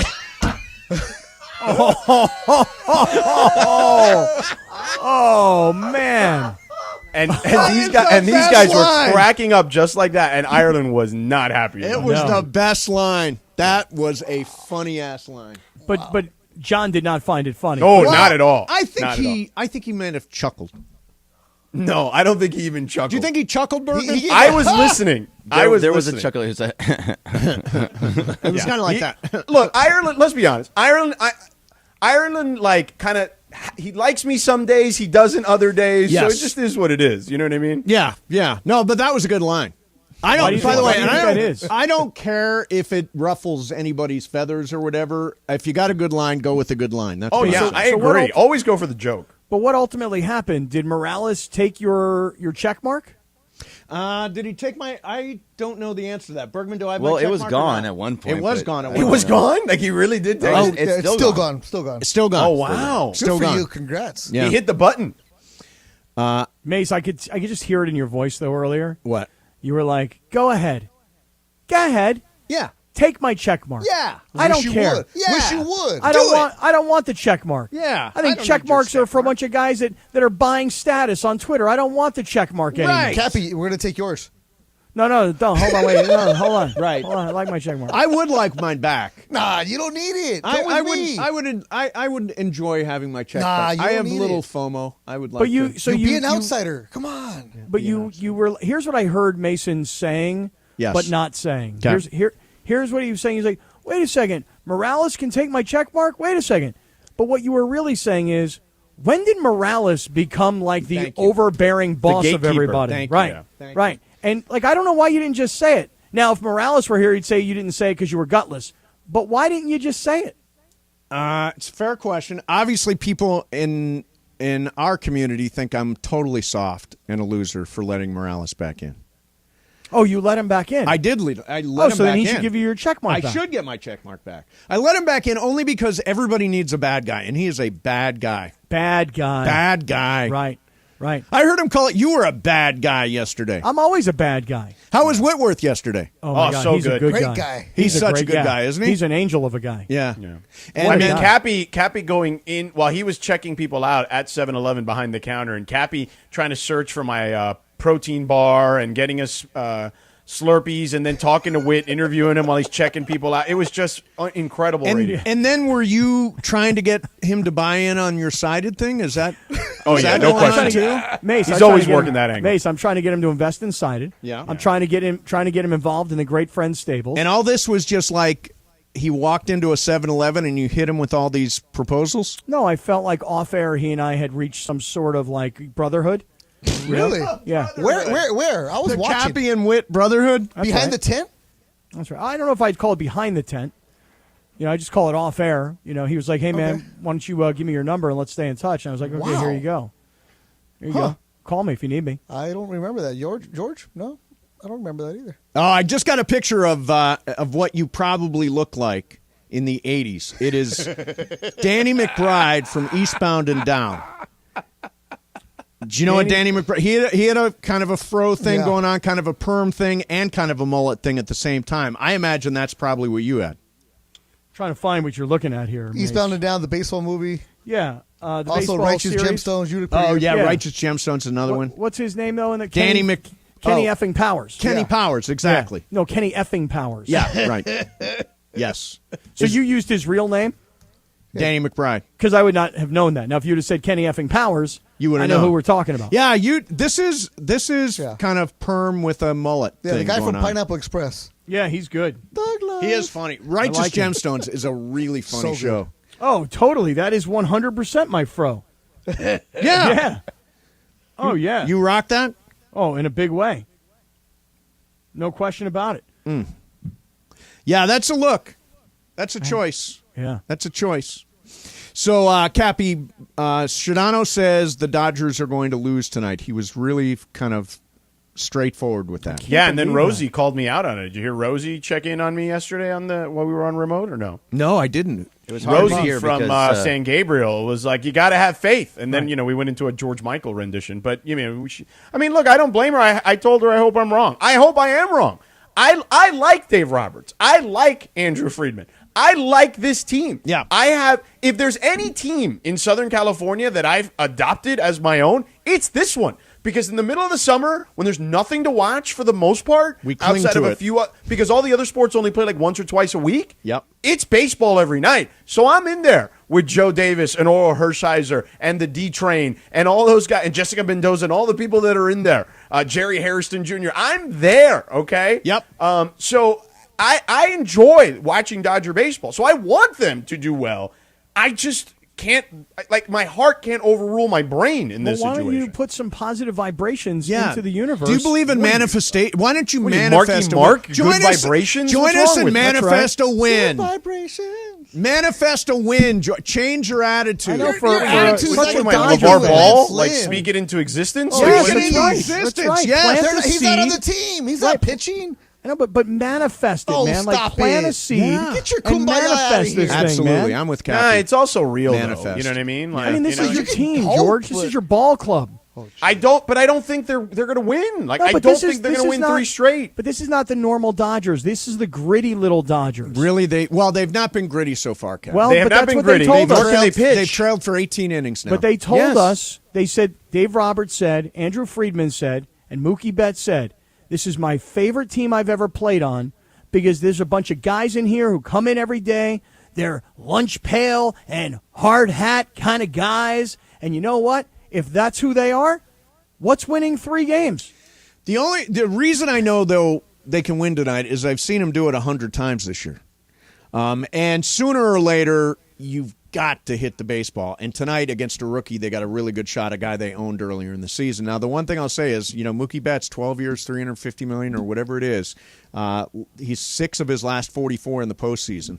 2021 lost to Atlanta in the CS. 2022 lost to the Padres in the DS and down 2-0 to the Diamondbacks in this year's DS. Okay, Mookie do you Betts believe in has got history? to Like, deliver. do you care about history, or does not matter to you? Which, by the way, it definitely shouldn't matter in a lot of cases. Yeah, no, I mean, I care about history. Well, because these aren't the same teams by any stretch of the imagination. Like, I mean, the Dodgers, according to ESPN Stats and Info, they've played 3 prior road postseason games in which they were trying to avoid a sweep.